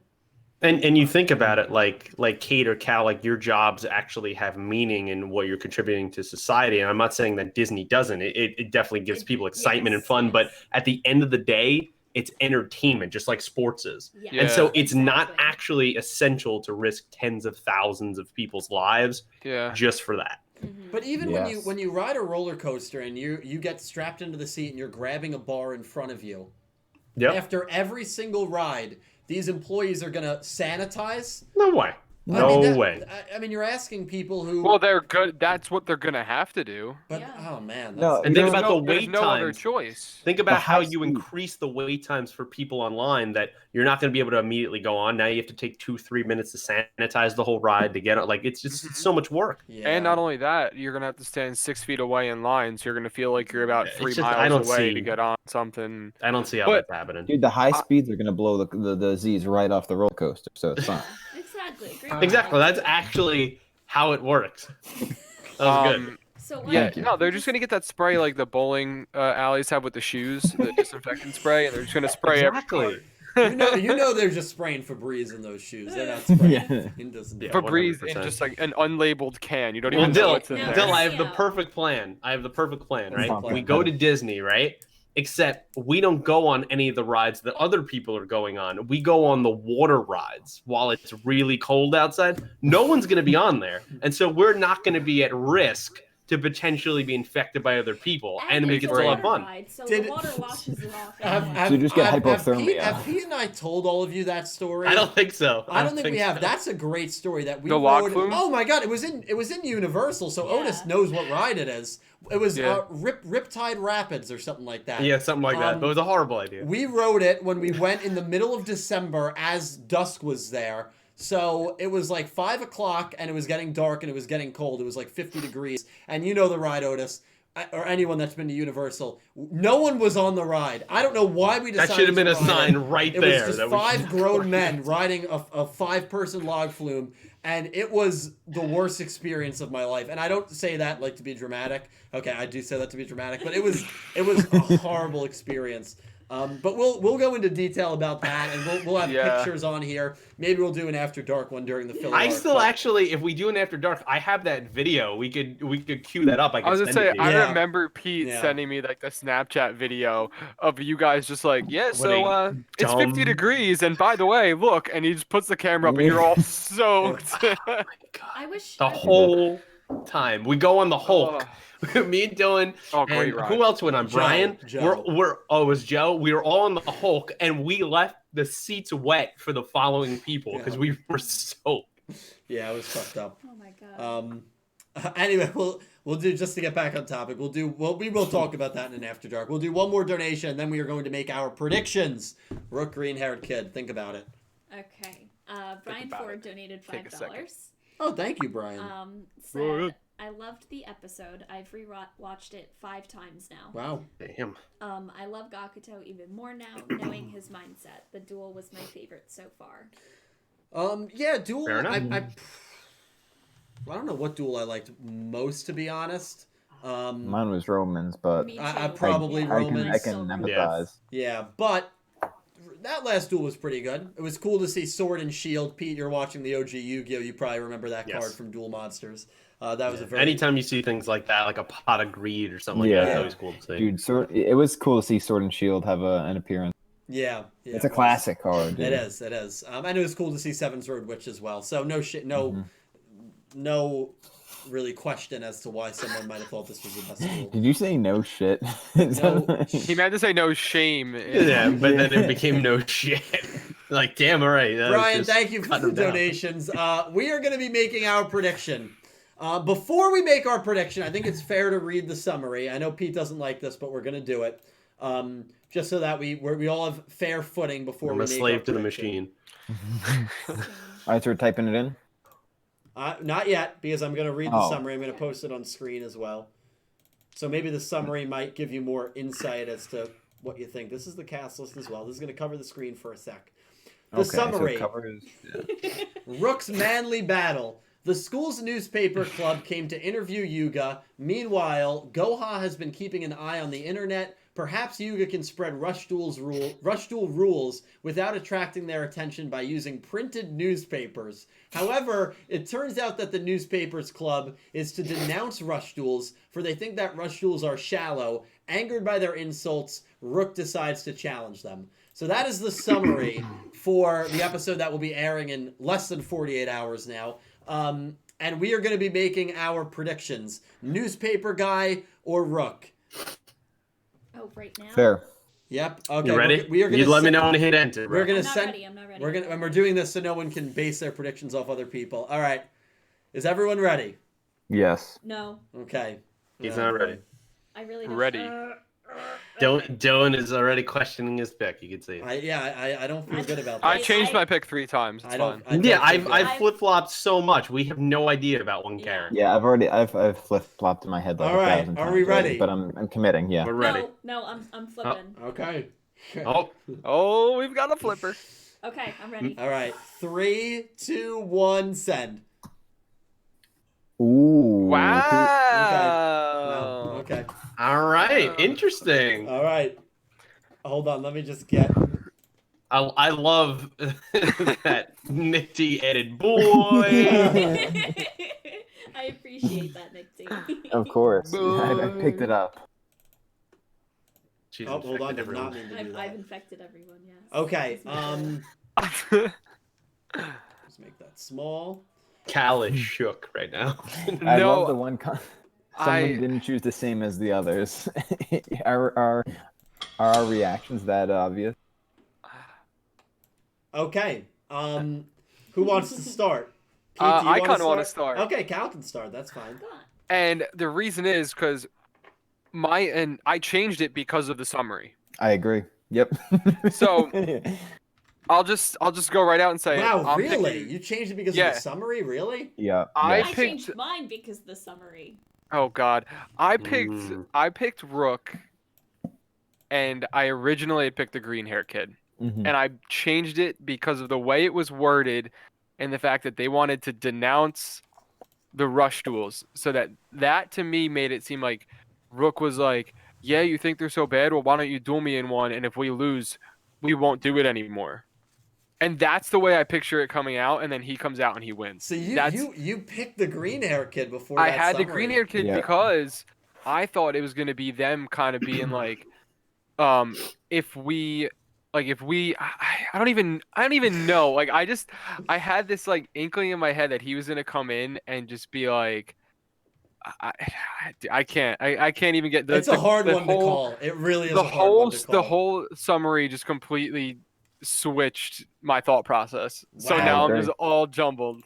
I But I agree. really thought the green hair kid was just gonna come in here and win because I thought Rook was gonna be like kind of cocky about it and he'd be like, yeah, well, if you think you're so good, then why don't you duel one of us? Like we've never even done it before, and then they would win, and he would kind of become like a rival almost in a way. Mhm.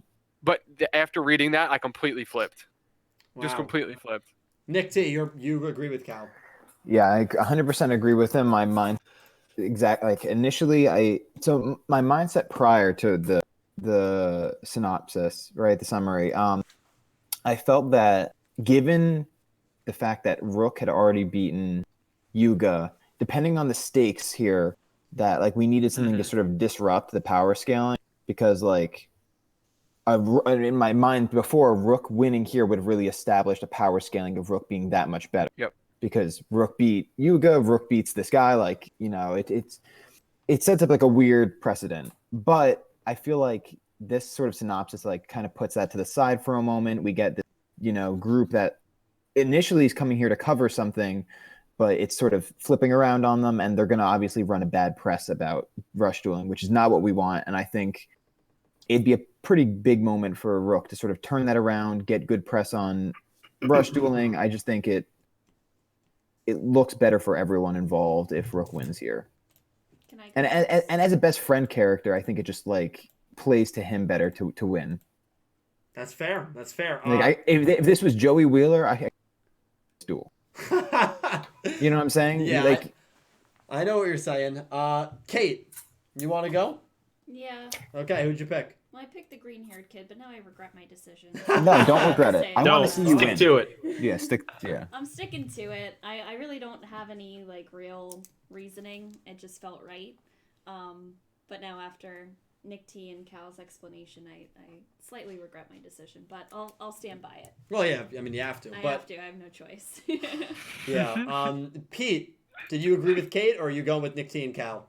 I went with Rook. I think that the summary kind of reaffirmed my thoughts because I kind of had similar thoughts to them originally. Like, oh man, if you make him 2-0, like, and he's kind of the top of the class through 5 episodes. But then I was like, you know what? This show doesn't take itself that seriously, especially early on. And so I feel like we have this idea, like that you referenced earlier with Vrains, that everything is so like life and death stakes. And I'm like, you know what? I got to get out of that mindset, in that I think Rook is he's not only the character that we know anything about, because we don't know about this guy, but you could still set up a rivalry potentially with this character by, if he loses and he's kind of indebted to Rook, then you have a situation where he keeps wanting to get his revenge on him. So I think you could set up that precedent if Rook wins right away. And then with that summary, you obviously want Rush Duels to keep progressing and being known more and more. So there's no way that if the green hair guy's objective is to stop that, we've seen how that's worked the last couple episodes. So I feel like that's just going to keep going and pushing through, getting more of the attention of the president and of Goha. And so Rook has to win this. Can I just say a point that is probably going to support Kate's argument more than ours? Yeah. Let's hear it. I think they're going to challenge him, and the stakes are still going to be the same. Like, as I said before, like, if Rook loses, then they're not going to put Rush Duels like in their paper. And I think the kid is going to win and have so much fun doing it that even though they win, he'll be like, you know what? This was such a great time. Like, I loved it. It was so exciting. I'm going to write something good in the newspaper anyway. Like, that, I feel like, is the opposite take, that it could definitely play out that way, especially with the way the show is. Can you read my mind? Can you read my mind, Cal? Because that was I can. my reasoning. I can. Or the show could go the other way, where Rook wins, and so like the newspaper's not supposed to post then about not allowing Rush Duels, and then they just do it anyway. It just seems like we always go the opposite of what we promise. Like, So, okay, freedom of the press, so we're just gonna do it anyway. Yeah. exactly. I mean, realistically, Pete, that's a very possible thing. Like, could you not see a comedic moment of like, as like Rook's all proud, it cuts to the next day, he picks up the newspaper and is like, what is this? Yeah. What do you mean? They weren't supposed to print this? I'm gonna be honest, as I'm about to give my pick. I don't feel good about this pick at all. I really don't. Neither do I. Yeah, Nobody does. We don't know about this. I just gave the supporting answer for the other side. This is probably the least confident I've been in a pick all of YuGiOh Sevens, and I didn't feel that confident about Yuga versus Rook, and I was wrong about that. I picked Yuga. Ironically, though, a duel I was confident about, I was also wrong in the Hologram Man Yuga. But first episode, so it is what it is. Yuga versus Roman, Yuga versus Gakuto. I felt very good about both of those choices. This is one that I just couldn't pick against Rook because of the lack of information that we have for the green-haired kid. And so I had to pick Rook because of it. But in the preview, we see the most sinister-looking character that we have seen in YuGiOh Sevens. So it very well could be a character that is going to show up later on in the show. We are getting a duel that I don't think Rook really needs to win. I kind of disagree with the sentiment that Rook losing would slow the spread of Rush Duels. It's a freaking newspaper club. I mean, this is not like, the #1 televised show in the world. They already have the video out on YouTube. Yeah, this could be a potential roadblock. Or even if Rook doesn't win, it's still going to get published anyway because it doesn't matter, and that seems to be the theme of this show. What I'm thinking. Yeah. Isn't that kind of what they said in the summary though, of like the idea of printing it in the newspaper, which means it would spread less, and that maybe it would have less attention from Goa. I mean, I feel like that's exactly what the summary was kind of showing, of like, newspapers they're kind of dying. They don't really matter. I think it was more saying that they're watching the internet and they probably don't even realize that they would use the paper. Nobody it's kind of like reads the newspaper anymore. But the kids in the school, they might just pass it around and be like, yo, check it out, we're putting the duels in here, and then they'll be like, oh, okay, cool. Like, Man, I really just don't feel that good, but I thought it would have been a reckless pick for me to pick against Rook. The fact that he's defeated Yuga, the fact that he's, undeniably right now the best Rush duelist of the 4. I mean, if you want to make the argument for Yuga, you can, but anyone can just say, well, Rook beat Yuga. So how can you argue that Yuga's a better rush duelist than Rook? At the moment, Rook is either the best or the second best in terms of the power scaling. Wherever you want to put Roman and Gakuto, fine, you can arrange them any way you want. So you have your best rush duelist right now dueling a character that we know nothing about. It would have been too reckless of a decision for me to pick against him. That being said, I don't feel good. I really don't feel good about the pick. Neither do I. No. And I would have been stunned if Roman beat Yuga or if Gakuto beat Yuga. I would not be surprised at all if this green-haired kid beats Rook, and then maybe in the very next episode or down the road, Yuga has to duel this kid, and Yuga's the one who gets through to him and is eventually able to show him the power of rush duels. Another prediction, I predict that Gaia the Fierce Knight is going to be used in this episode. That's just a kind of a... Where's that coming from? Well, Gaia the Fierce Knight got revealed to be a Rush Duel card not too long ago, and the official YuGiOh Sevens Twitter account tweeted about the card pretty recently. Not that it's going to be in the anime. We don't have any confirmation there. That's just a very kind of crack opinion out there that I have. But we'll see. I wouldn't be surprised if... Dude, Gaia the Fierce Knight is not so that sick. crack. I mean, you know, what better way to promote something than have it show up in a recent episode? The official Japanese Twitter account did tweet the card with the hashtag sevens very recently. So. We saw the at the end of this episode, we seen I imagine he's one of the creators or the voice actors. He's talking about Gakuto's ace, like right at the end of the episode. If you stay and watch that like commercial thing or whatever that exists at the episode. So they're trying to promote the card game, so that would make sense. Oh, absolutely, yeah. That's and 100%. I mean, I think, you know, Red Eye's being a legend card. I mean, Red Eye's Black Dragon is going to be in YuGiOh Sevens. I'm already fully on that board. The rivals got to have it, man. The rivals got to have the card. Really freaking hope. But that's a bold prediction. I would be less surprised if this kid beats Rook than I would be if Gaia the Fierce Knight was used. But we'll see, man. I'm interested to see what people think about the duel, but I think that it's a lot more unpredictable than first meets the eye. I really do. Yep. I agree with that. I'm nervous, but I got to stick with it. I could flip flop right now and not even hesitate. Like that's where I am. Like I'm just sitting on the fence with this one. Yeah, but I felt personally it just would have been. It would have been way too reckless for me not to pick Rook. Because we just don't know anything about the other kid. We just don't. It's true. But we'll see. Will Kate gain ground or will she fall into solely last place? The record, Pete is 3-1. We are all 2-2. So we will see. And definitely submit your picks in the Pick'em League. The winner will win a gaming console. So definitely... join if you haven't already, and if you have, make sure you submit your pick before the episode airs Friday night. Yeah, gonna be a fun episode though. Do we have any more donations? We have, yes. Okay, we'll take some more. Some more donations. We got a good amount. Thank you guys. Aura Dragon 1 donated $10. Oh, thank you so much, Aura Dragon. Wow. Yes, and so here is a theory. Roman and her brother lost their parents and are supported by a third party, perhaps Goha. And Goha is telling Roman, you can play, but you have to do this for me, etc. Yeah. It's pretty good. And they had to die in a car accident. No other way. Well, there's no way around that. Yeah. There's only one way people can die. Only one way YuGiOh parents could die.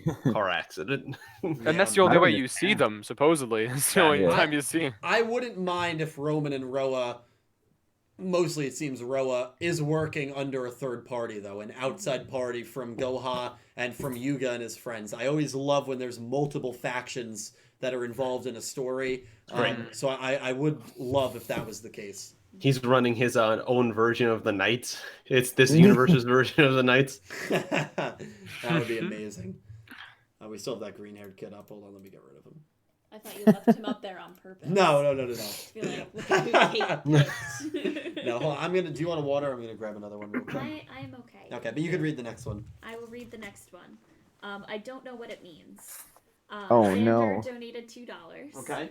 Said BM beat Robopi and Windy, not SB. Soul Burner. Who's BM? Blue Maiden. Blue Maiden. Blue Maiden. Okay, so let me try that again. Blue Maiden beat Robopi and Windy, not Soul Burner. She's best girl. What? Yeah, I saw that Xander said that was a what he wishes happened, which I would definitely agree with. Okay. Blue Maiden needed a win that was not Haru. Why? Haru, pivotal Justice for moment in the Haru. show. Justice for Justice for Haru. I loved Aoi's Eisen, man. She just needed one more win. Haru was the only character she beat in the last, I think, like 90 episodes. Yeah. Which that's not even like an exaggerated fact. That's like I an know. actual fact. I know, it's really The show sad. only had 120 episodes. Yeah, she has. What does she have? Like 2 or 3 wins for the entire beat show. Prototype B, dueling Prototype B. She beat Vyra, which was probably definitely her best win. That was her best win. Although Vyra only dueled once, Right. and she beat Haru, who only dueled once, who was She beat called Prototype B. Yeah, Prototype B. That was Aoi's Eisen's big win. Ooh. Yeah, woo! She beat Prototype B, not even Prototype A, Prototype B. Yeah, damn man. I'm surprised she never dueled Bit and Boot. I am shocked. She probably did off screen. It would have been close too. It definitely wasn't an Yeah. on-screen duel if she dueled them. Jesus. That character. But even if she did duel Bitter, they didn't duel anyone. The only duel that I remember Bit and Boot had was fully on screen, where we saw every single turn, was Soul Burner. That was it. Maybe they dueled off screen. I don't really put too much stock into off screen duels, personally. But either way, I don't think that adds anything of value to her character. If she beat them even on screen. Yeah, Just a shame. that character. Just a shame. It was a shame. All right. Next dono, we have Alan Wilkinson donated £5. Thank you so much, Alan. Said, still wondering who created the Rush Duel card style, because we know it predates Yuga's rules. Also, will all of the legend cards be non-original? That is a very good point. Well, all of the legend cards right now have been, non-original is in new, right? Because that probably will be the case for a while. The only 2 legend cards we have are Blue Eyes and Red Eyes, and we can make a very educated guess that Dark Magician will be a legend card released in July, although that will probably get delayed a little bit. The legend cards might just be OG cards for now. Obviously, legend cards, you can only have one of each in your deck, but maybe they'll create some custom ones or some original ones. It's a good question, though, Alan. But who created those cards? Yeah, why do we have them? Why does that style exist before the?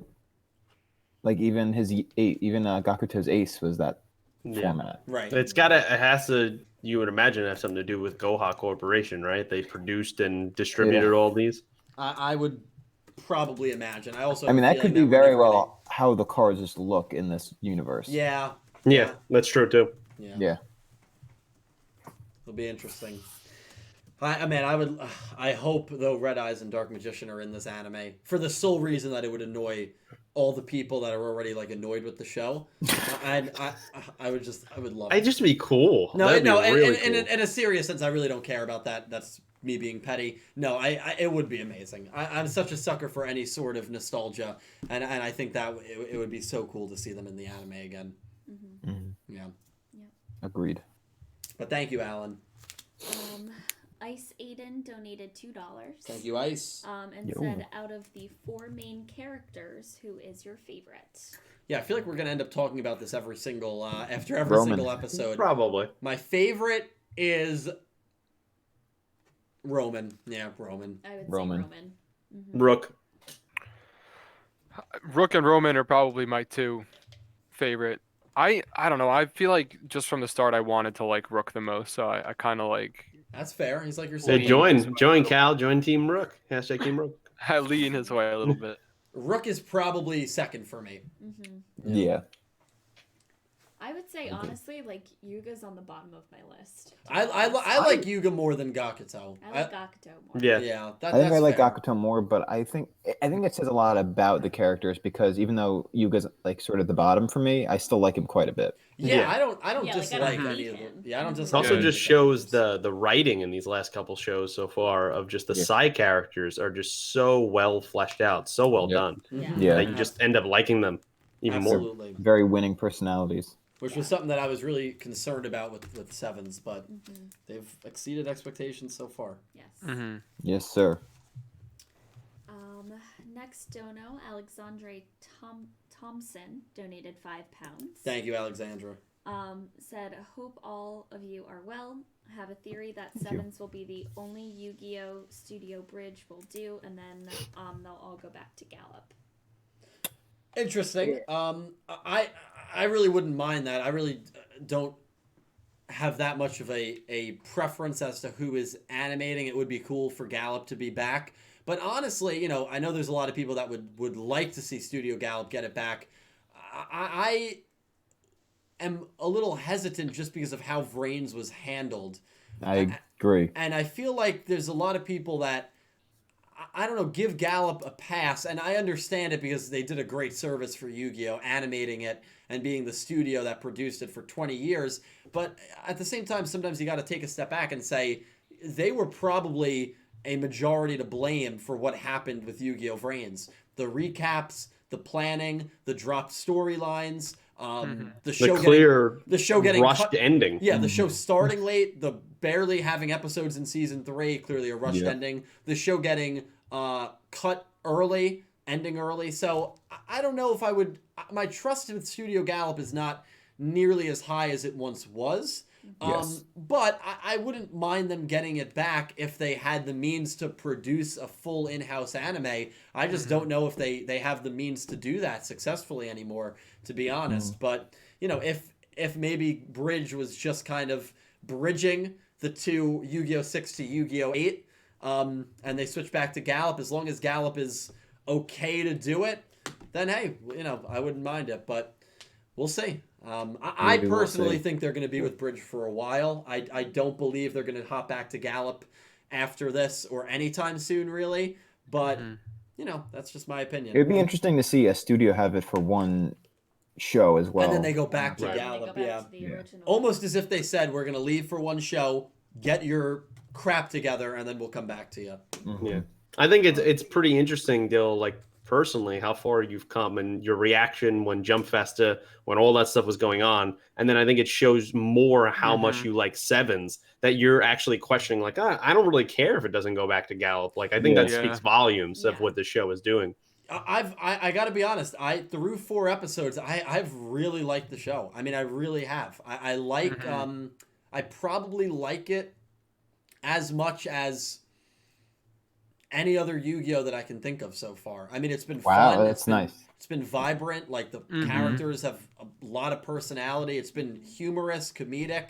And I still think there's a lot of potential for it to, you know, get a little more intense as the show goes on. Hell, the very next episode, you're going to have characters that look the most sinister that we've seen thus far. And I think there's a lot of potential for a really compelling and more lighthearted story. And that's completely fine with me. I think they've really done a good job so far for what it is. So, you know, we'll see what happens, though. And Alexandra did want to say that he has enjoyed the show. He has enjoyed Sevens. He's not saying go back to Gallop because I hate this crap. So that's important to say. But no, I would love, though, if maybe for Yu-Gi-Oh! 8, if they kept it if they kept it in Studio Bridge, if they maybe brought on some Yu-Gi-Oh! Animators to make it look more Yu-Gi-Oh!-esque, I would love that as well. So, Gilbo, yeah, exactly. Gilbo. Yes. So, next dono is Rin, donated $5. Said, Nick T, my man, what up? What's up? Have you gotten a chance to watch Why the Hell Are You Here, Sensei? Not yet. I actually have one more final in my grad school, and then I have 2 weeks before my class. I've been, summer classes, so I have a lot of time to catch up on everything I promised everyone I would watch. So that includes Why the Hell Are You Here, Sensei. That includes Initial D. It's going to include a lot. So these next 2 weeks are full of that. So we'll see. Keep me accountable. Yeah, I have nothing else going on. Literally nothing else going on. I think they've been asking you to watch Initial D for 8 months now at least. Poor Brian, man, he's been asking you for so long. Yeah, he really has been. Poor Brian. It's been a minute. All right. Nicholas Horton donated £5. Said Pokemon Journeys, first 12 episodes, English dub premieres June 12th on Netflix. Oh, cool. I'm actually going to write that down. That's the new Pokemon anime, right? I was kind of interested in watching that, so I might check that out. I haven't watched a Pokemon anime in a while. Neither have I. But thank you, Nicholas, for... It's cool that it's coming to Netflix. I really had no idea. So thank you. Yes. Next. You love to see it. Yes. Love that for you.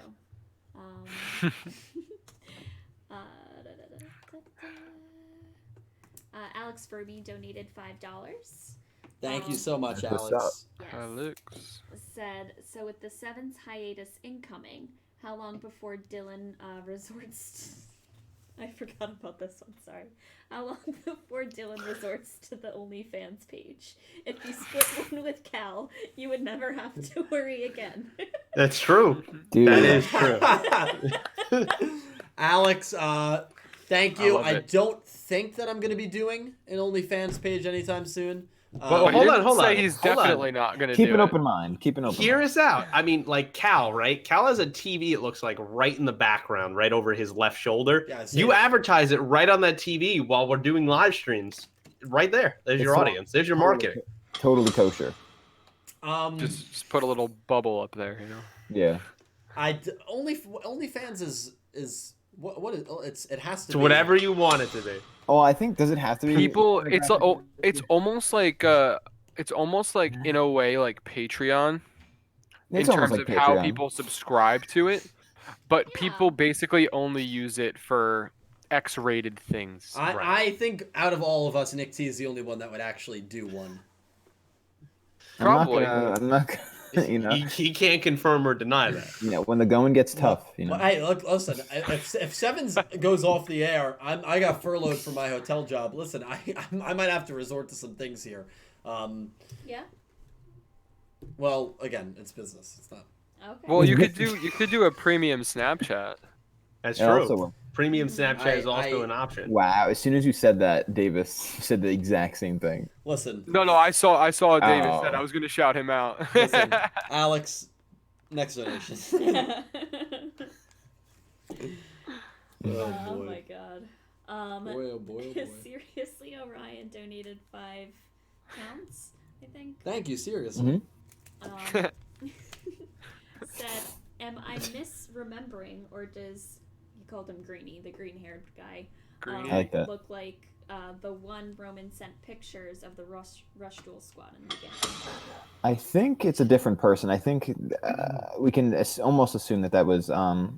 Roa, and his hair seemed lighter to me. Yeah. Like almost like Like a a mint blonde? green, like Yeah. a blonde mint green thing going on. It reminded me of there's a character in Gundam 00, Ribbons. Like it's very similar look, Mhm. Ribbon. but I don't think it was this character. I fully understand the Statement. comparison and the statement. Yeah, thank you, Pete. But I think we know the character at the end of episode 3. I think the Yu-Gi-Oh! Twitter confirmed that it was Roa Kirishima, and Roa Kirishima is not on the cast list. So I think we can conclude that this is not the same character. They do have a similar look, and whether that's gonna kind of whether that's gonna kind of come into play here, maybe they'll be working for Roa. We'll have to Maybe. wait and see. Yeah. Okay. Electric Kevin donated another $5 from Aussieland. Oh, thank you, Kevin. I appreciate it, man. Said, do y'all plan on watching the new Pokemon anime? Besides hiatus and 22 episodes in, it'll probably be the best Pokemon anime series for good reasons. Wow, yeah. I Wow, might watch really? it. Yeah, me too. Yeah, when it comes to Netflix, I might check it out.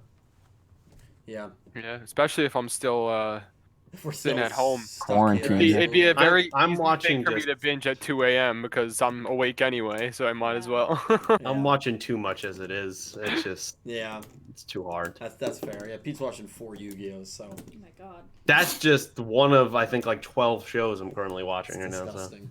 It really Yeah, is. Oh god. Easy money, right, Pete? Yeah. That's it's easy money. I wish I was making money from it. You can't get a job. Didn't they have a thing where you could like watch shows and like Well, it analyze was them like and rate them and watch. stuff. It was like watch the Marvel movies, but like Mhm. you had to watch all of them like consecutively for like $1,000. So it was like a day and a half straight of just watching movies. I'd be I in. would do it. I would do I it. don't know, man. That's no sleep. Just keep going. That's rough. Pete, As long Pete, as how you have your much do food you with sleep? you. It's true, but I mean, Thor: The Dark World could put you to sleep. That's So true. Well, there's that's an when issue you there. drink. That's when you drink your 3 cups of coffee. All you need is like enough food to get you through the whole thing, and like a whole thing of Tylenol, and you're good. Oh, jeez.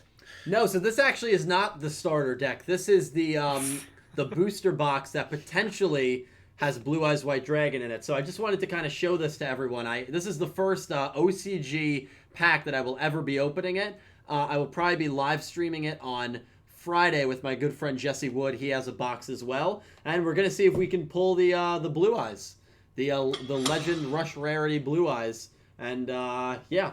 I'm excited for that. The Rush Duel Blue Eyes is like $200, so we will do that probably on Friday. That'll probably be the next live stream. I unfortunately cannot read Japanese. It would be cool if I can, but I can see the card designs. I should know what most of the cards are. You better know. Yeah, from what'd you say?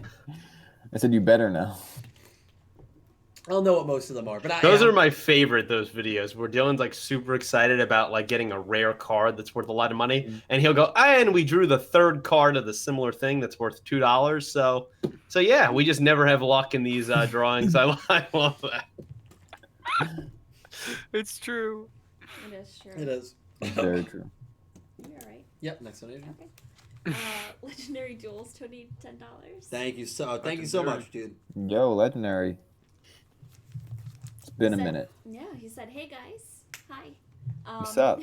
Gakuto's episode was really funny, really fun. I like the style and strategy of his deck. He really impressed me. Can't wait to see him duel more. I miss you guys. Excited for more Rook next week. Yeah, well, Agreed. Legendary. Me too. Once we're able to have guests on again, I don't know when that'll be. You'll be one of the first on. I already promised you that, so that'll definitely happen. We're gonna get you on so you can talk about it. But yeah, Gakuto, it was a fun episode, man. We all enjoyed it. I'm glad you're enjoying the show, and thank you for the donation, dude. I really do appreciate it. Great The hearing band. from you. The great thumbnails. Yes. TNX Rail donated £2. Thank you, man. Said nearly enough to level up from silver access level. Well, that is not a thing, but I appreciate the donation anyway, Thomas. Hope you have a good day. I think at Silver Access, right? You release your tax information. I believe is what it was. Can you imagine if that was like an actual like perk on my Patreon account? Why would that even be a perk? Who would care? After 1 year of this diamond tier, I've released my tax.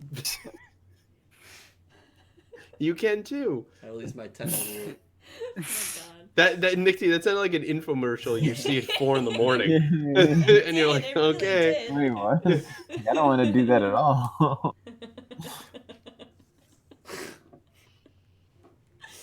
All right. Oh, Lord. Brian Ford donated $5. Thank you again, Brian. Thank you, man. Yes. Said, I wish we knew anything about Greenie, because without any knowledge, I can't in good conscience pick Greenie, so I think Rook will win. That was exactly Yeah. your reasoning.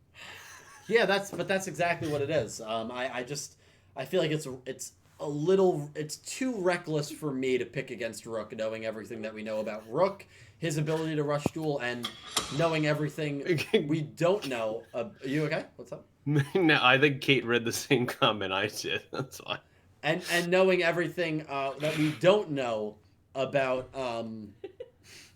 like I just saw it too. Everything we don't know about the green-haired kid. But anyway, thank you, Brian, for the donation.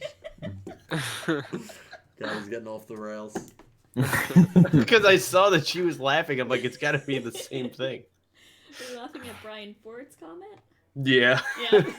I agree that should be one of the things that Dylan has to do. Yes, I agree with that. Oh my god. Whew. It's not like they know where it is anyway, so. Yeah, exactly. So you could just. Yeah. So yeah, absolutely. I think I missed the. Oh. Ooh. I mean, there are people here that do Mm-hmm. That do what? know where Dylan lives. Yeah. That is true. But imagine like your Patreon package for the month. You just open it up and that's what's inside. There's a And house. it's just like, Yeah, oh, no, Steve, great, that just says, awesome. Find it. That's incredible. Okay. Lord. Legendary Duels donated $5. Thank you so much, He's man. back. Another Said, I don't care who this kid is. I have to blindly vote for my boy Rook. Dude, that's, There it that's is. What's up. That's what's up. Yes. Yeah, I mean that's. Exactly. I think a lot of us are going to do that. I mean, I don't have a lot of confidence, but I still think it's the safer pick. Safer pick at 53% as opposed to 47% the other way. Sure. Basically. Sure. Basically. Legendary. It's a good choice, man. I'm with you wholeheartedly, even though my heart's not in it, but I love you, bro. Thank you for the donation. Bernardo Lima upgraded his channel membership to Oh. yellow. Oh, thank you That's so much, what's dude. up. Well, you're all yellow, so you can join the Discord. Go back on my community posts. You should see a Discord link. Feel free to click it and join. I'll post it again very soon. I usually post it every few weeks, just because it gets lost in the posts. Been moving up. Yeah, enjoy it, man. Enjoy the access. Moving on. And up. thank you. Thank you, seriously. Helps out a He's lot. hanging out with Masawa. Bastion. Light Melody VA donated $5. Oh, thank you so much, Light. Said if Gallup came back, I wouldn't mind if they just handled making some movies and maybe have them last more than an hour. Just no more DM onesies. So Yeah. Monsters. Yeah. Agreed. Yeah. If they're gonna make another Yu-Gi-Oh movie, letting Gallup do it, I think that was a big mistake with Studio Gallup. While Arc 5 was going on, they also had to produce Dark Side of Dimensions, and I think that's I know a lot of people will disagree with me on it. Well, not a lot of people, but there is disagreement amongst the community. Not disagreement, but there's a lot of debate over what actually caused the downfall of Studio Gallup, so to speak. I think it was that they had to handle Dark Side of Dimensions while making Yu-Gi-Oh! Arc 5 and not getting a break, and not being able to outsource that movie and making it an in-house studio movie. I think that problem is resolved if you make another Yu-Gi-Oh! Movie. Don't let Bridge do it. Let Studio Gallup do it. Give them something to work on. Let them make like a 90-minute Yu-Gi-Oh! Movie. We would all love to see that. Even a 2-hour Yu-Gi-Oh! Movie, because that's their only project. That's all they have to focus on. I think that would be if they do make another movie, Light Melody, that's what I'd love to see. Yeah, and thank you for the donation. I think you're right on the money with that. Yes. Goose donated $5. Goose. Said, so far it seems to me that each Yu-Gi-Oh series has different genres that they fall on.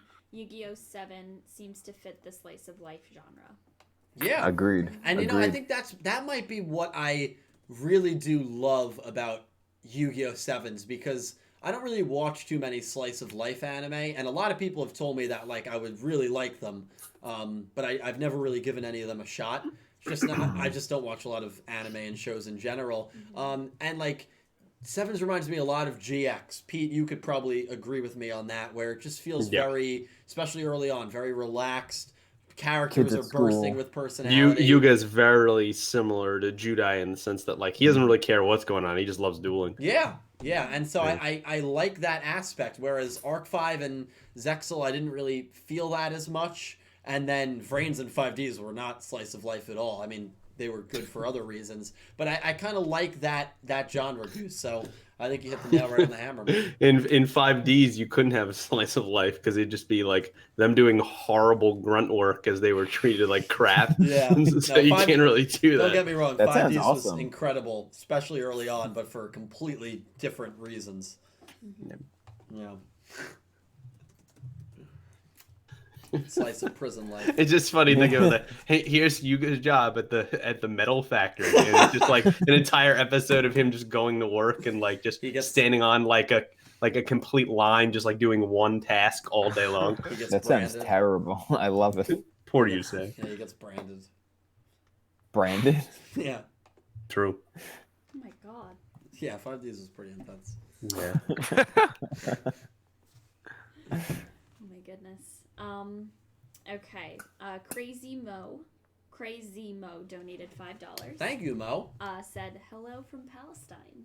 Wow. Oh, what? Oh, that's cool. I don't think we've had anyone. No, I think I think that's Crazy Mo's first ever donation. Halfway around the world. Yeah, Crazy Mo, thank you. What country is Palestine in?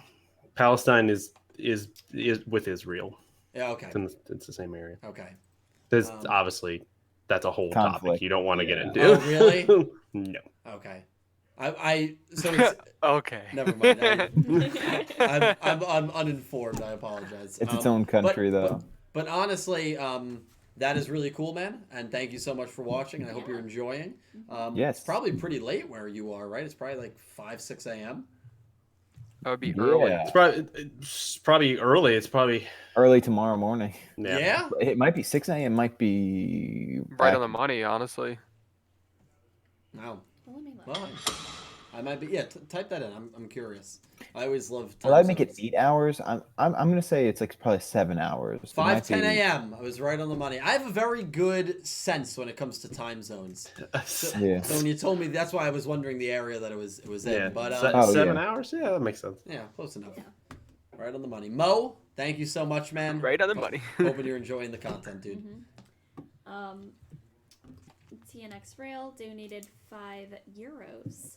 What's and up? said Roman is our idol. Yes, I'm part of the Yeah. Roman Empire. I am I'll too. tell Yeah, you dude. that. I absolutely. That's see, I really got to get working on that. I need a shirt, Roman Empire with just Roman on the shirt. That's actually a great shirt idea. I'd wear it. We have It'd be to pretty funny. we have to do it for the 4 characters, and that'll be when I launch the merch shop in a little bit.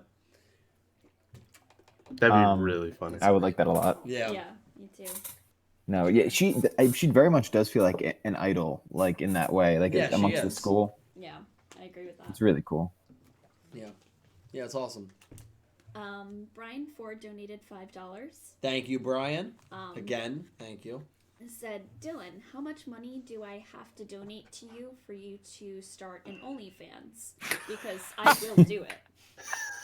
Respect. There is a calling. That's what I'm saying. Brian, I appreciate it. I do not have any plans to start an OnlyFans.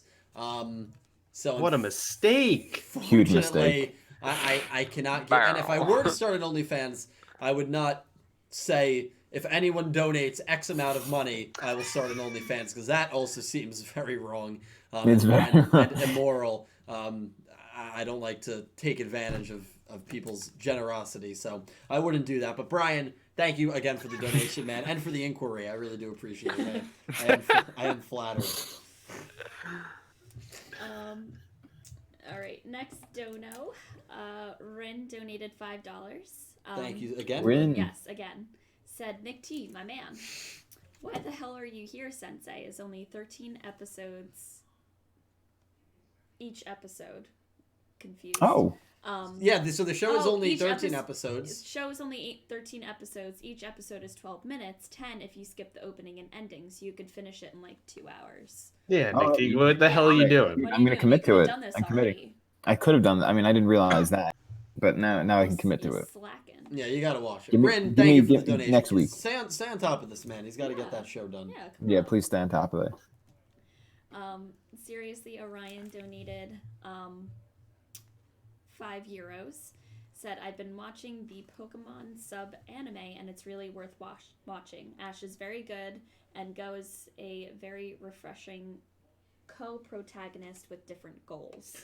Yeah, I've seen the. I think I have seen either an episode or a clip. I think I saw a clip of them having to get past like a very hot desert, which was actually a pretty humorous clip. If that sounds familiar to you. But yeah, no, seriously, thank you for that that insight, mini kind of synopsis, and yeah, it's cool that he's got a character traveling along with him that is, as you say, a breath of fresh air. And I've seen the design for Go, and he looks like a pretty interesting character. The whole synopsis of the show seems really interesting. So I haven't watched a Pokemon anime in ages, but it might be something that I'll definitely look into watching. So thanks for the promotion. A lot of Pokemon promotion on this stream, which is not a bad thing. Awesome. I love the Goes sound of God. that. And good vibes, obviously. Yeah, good vibes. Great for the show. vibes. Thank you, man. Go. Thank you. Goes gotta go. Goes gotta. That, on the other hand, Wrong go. Wrong go. Then, seriously, Orion donated €2, calling me out for calling them pounds. said Oof. at Kate, I work with euros, not those filthy pounds. Ooh. So I apologize. Listen, I go, Brad as HD is not going to be happy about that. Yeah, I'm I gonna have go to a little apologize to him. cross-eyed when I'm reading donations, so it's hard to tell the difference sometimes. So I apologize. Yeah, seriously, A lot of animosity. I will be on top of that. Sincerely from now on. sorry about Yes, that, man. Deeply sorry. But Don't want to associate there, I guess, with the United Kingdom. Thank Joe, you. would you say you're seriously sorry? I'm seriously. seriously sorry. Too seriously, Orion. Yeah. Yes, exactly. Jesus. We're wrapping things up, ladies and gentlemen. 2 more donations, and then we're going to sign out. Yes. KP donated $2. KP. Thank you, Kay. Said DL Zexel World coming. Me shaky eyes emoji. Yeah, dueling Zexel World. I've heard that the earliest it will come is September. That was according to Brad, who is someone that I trust very much when it comes to Duel Links information. So it looks like that September at the earliest. Again, with COVID, you never know with all the delays going on. But yeah, maybe late 2020 we will have Zexel and Duel Links, which is really cool. I know a lot of people have wanted that for a long time. So maybe it's finally time for me to get into the game. We will see. But Kay, thank you very much for the donation. I'm glad you're finally getting your Zexel World. Yes. I love that she described it with the shaky eyes emoji. Yeah, I know Kay's a very big Zexel fan. Last dono we have is from Goose. Oh, Goose, thank you, man. $5. Excuse me. Said this episode showed some stuff about YouTube, so it makes me think that the title of the episode was clickbait. Greenie reminds me of a young Weevil. Wow. That's deep. Yeah, the Weevil vibes I absolutely get. Oh, yeah. Except this character looks better than Weevil. I hate how Weevil looks. But maybe that just feeds into him being such a POS character, which is what he's supposed to be, so it fits. But A parasite. I can definitely see the comparison because of the green hair and the evilness in the eyes and everything, or in the expression. Yeah, kind of a clickbait title that he didn't. But you know what? I know a lot of people have said the title felt clickbaity. Do you remember when Shun and Yuya dueled the Obelisk Force in Heartland, and the episode title was "The Falcon Dies on the Battlefield"? And we all assumed, oh my god, Kurosaki Shun is going to die. And he did not die. He collapsed, but he did not die on the battlefield. So there have been instances Mistranslation. where yeah, maybe there have, although DMC's translations are usually pretty spot on. There have been times where the episode titles have been a little clickbaity, but because YouTube was a bit of a focus, maybe that's the whole kind of underlying theme. I would like that if that was the tie-in there. Yeah, I'm just gonna assume it is. That's really good, Goose. Yeah, absolutely. Well, ladies and gentlemen, we're going to wrap things up here. Thank you all so much for hanging out with us for a couple hours. Talking Yu-Gi-Oh! Sevens Up. We've been doing this on Wednesday nights. We'll probably keep doing it on Wednesday nights for the time being. Episode 5 airs in less than 48 hours. Don't forget to make your picks down below. Email them to me at YuGiOHPickEm@gmail.com. Do you guys have any final parting words to say to everyone, all the good people watching? Yeah, so, well, Nick T is going to tell you to follow Barrett Letty on TikTok. But yeah, you say what you got to say. I was just going to say, like, even if there's a hiatus, there's always some light in the dark. So if it ends up that it's coming out, then that just means filler arc 2.0. Yeah. That means we're going to have to do Oh, more it's fun. Jackbox streams. We're going to have to do some after dark stuff in there. Yeah. And then maybe me and Nick T can go back on that video we were supposed to put out. Dude, if we Sure. should A do way to that. do that, yeah. Yeah, I would love to find a way to do that. I want to get that out. I've been sitting on the spreadsheet. I've been waiting for it. Dude, I'm ready. Yeah. I've got all the Yu-Gi-Oh moms lined up. We will work on that video very soon. Pete, any parting words? Yeah, I say every week, everyone stay safe and healthy and try to stay as, every week, every night, every day. Just make sure you clean your hands, stay at home as much as you can, and keep your distance. And Cal, I want to say to you, way back when, you said that you might join me on some of these legacy reviews. I'm still waiting. Okay, so if you want some filler arc stuff, catch up on these shows and join me on these reviews. The people demand it. You need to be there. How far are you? I am doing, I think, episode 13 tomorrow. So, like, it's not that bad. Okay, so maybe I'll join on like 1 or 2 of the shows. So I'm saying, man, just watch up till then. Just jump in. All right, let me write that down on the tablet of my mind, you know. All right. And then I'll get to it. If you don't, I'm gonna start a hashtag. Kate, any parting words? No. Okay, Kate has no parting words. Well, goodbye. Thank you all so much for coming. Thank you to everyone who watched, even if you watched in silence for a couple minutes. I really do appreciate it from the bottom of my heart. Thank you to everyone who donated. Right now, it means more than anything. I know everyone is in kind of uncertain, or most people are in uncertain financial situations. I'm well aware of that, so it means even more than it normally does. It helps me out immensely. Thank you, Nick T, Cal, and Pete, for helping me out as always, and Kate. Thank you guys so much. We will be back next Wednesday. I will be back very soon with some more Yu-Gi-Oh content. Yu-Gi-Oh! 7's Episode 5 in 48 hours. Thank you all so much for watching, and I hope you have an amazing day. Amazing day. Thank you.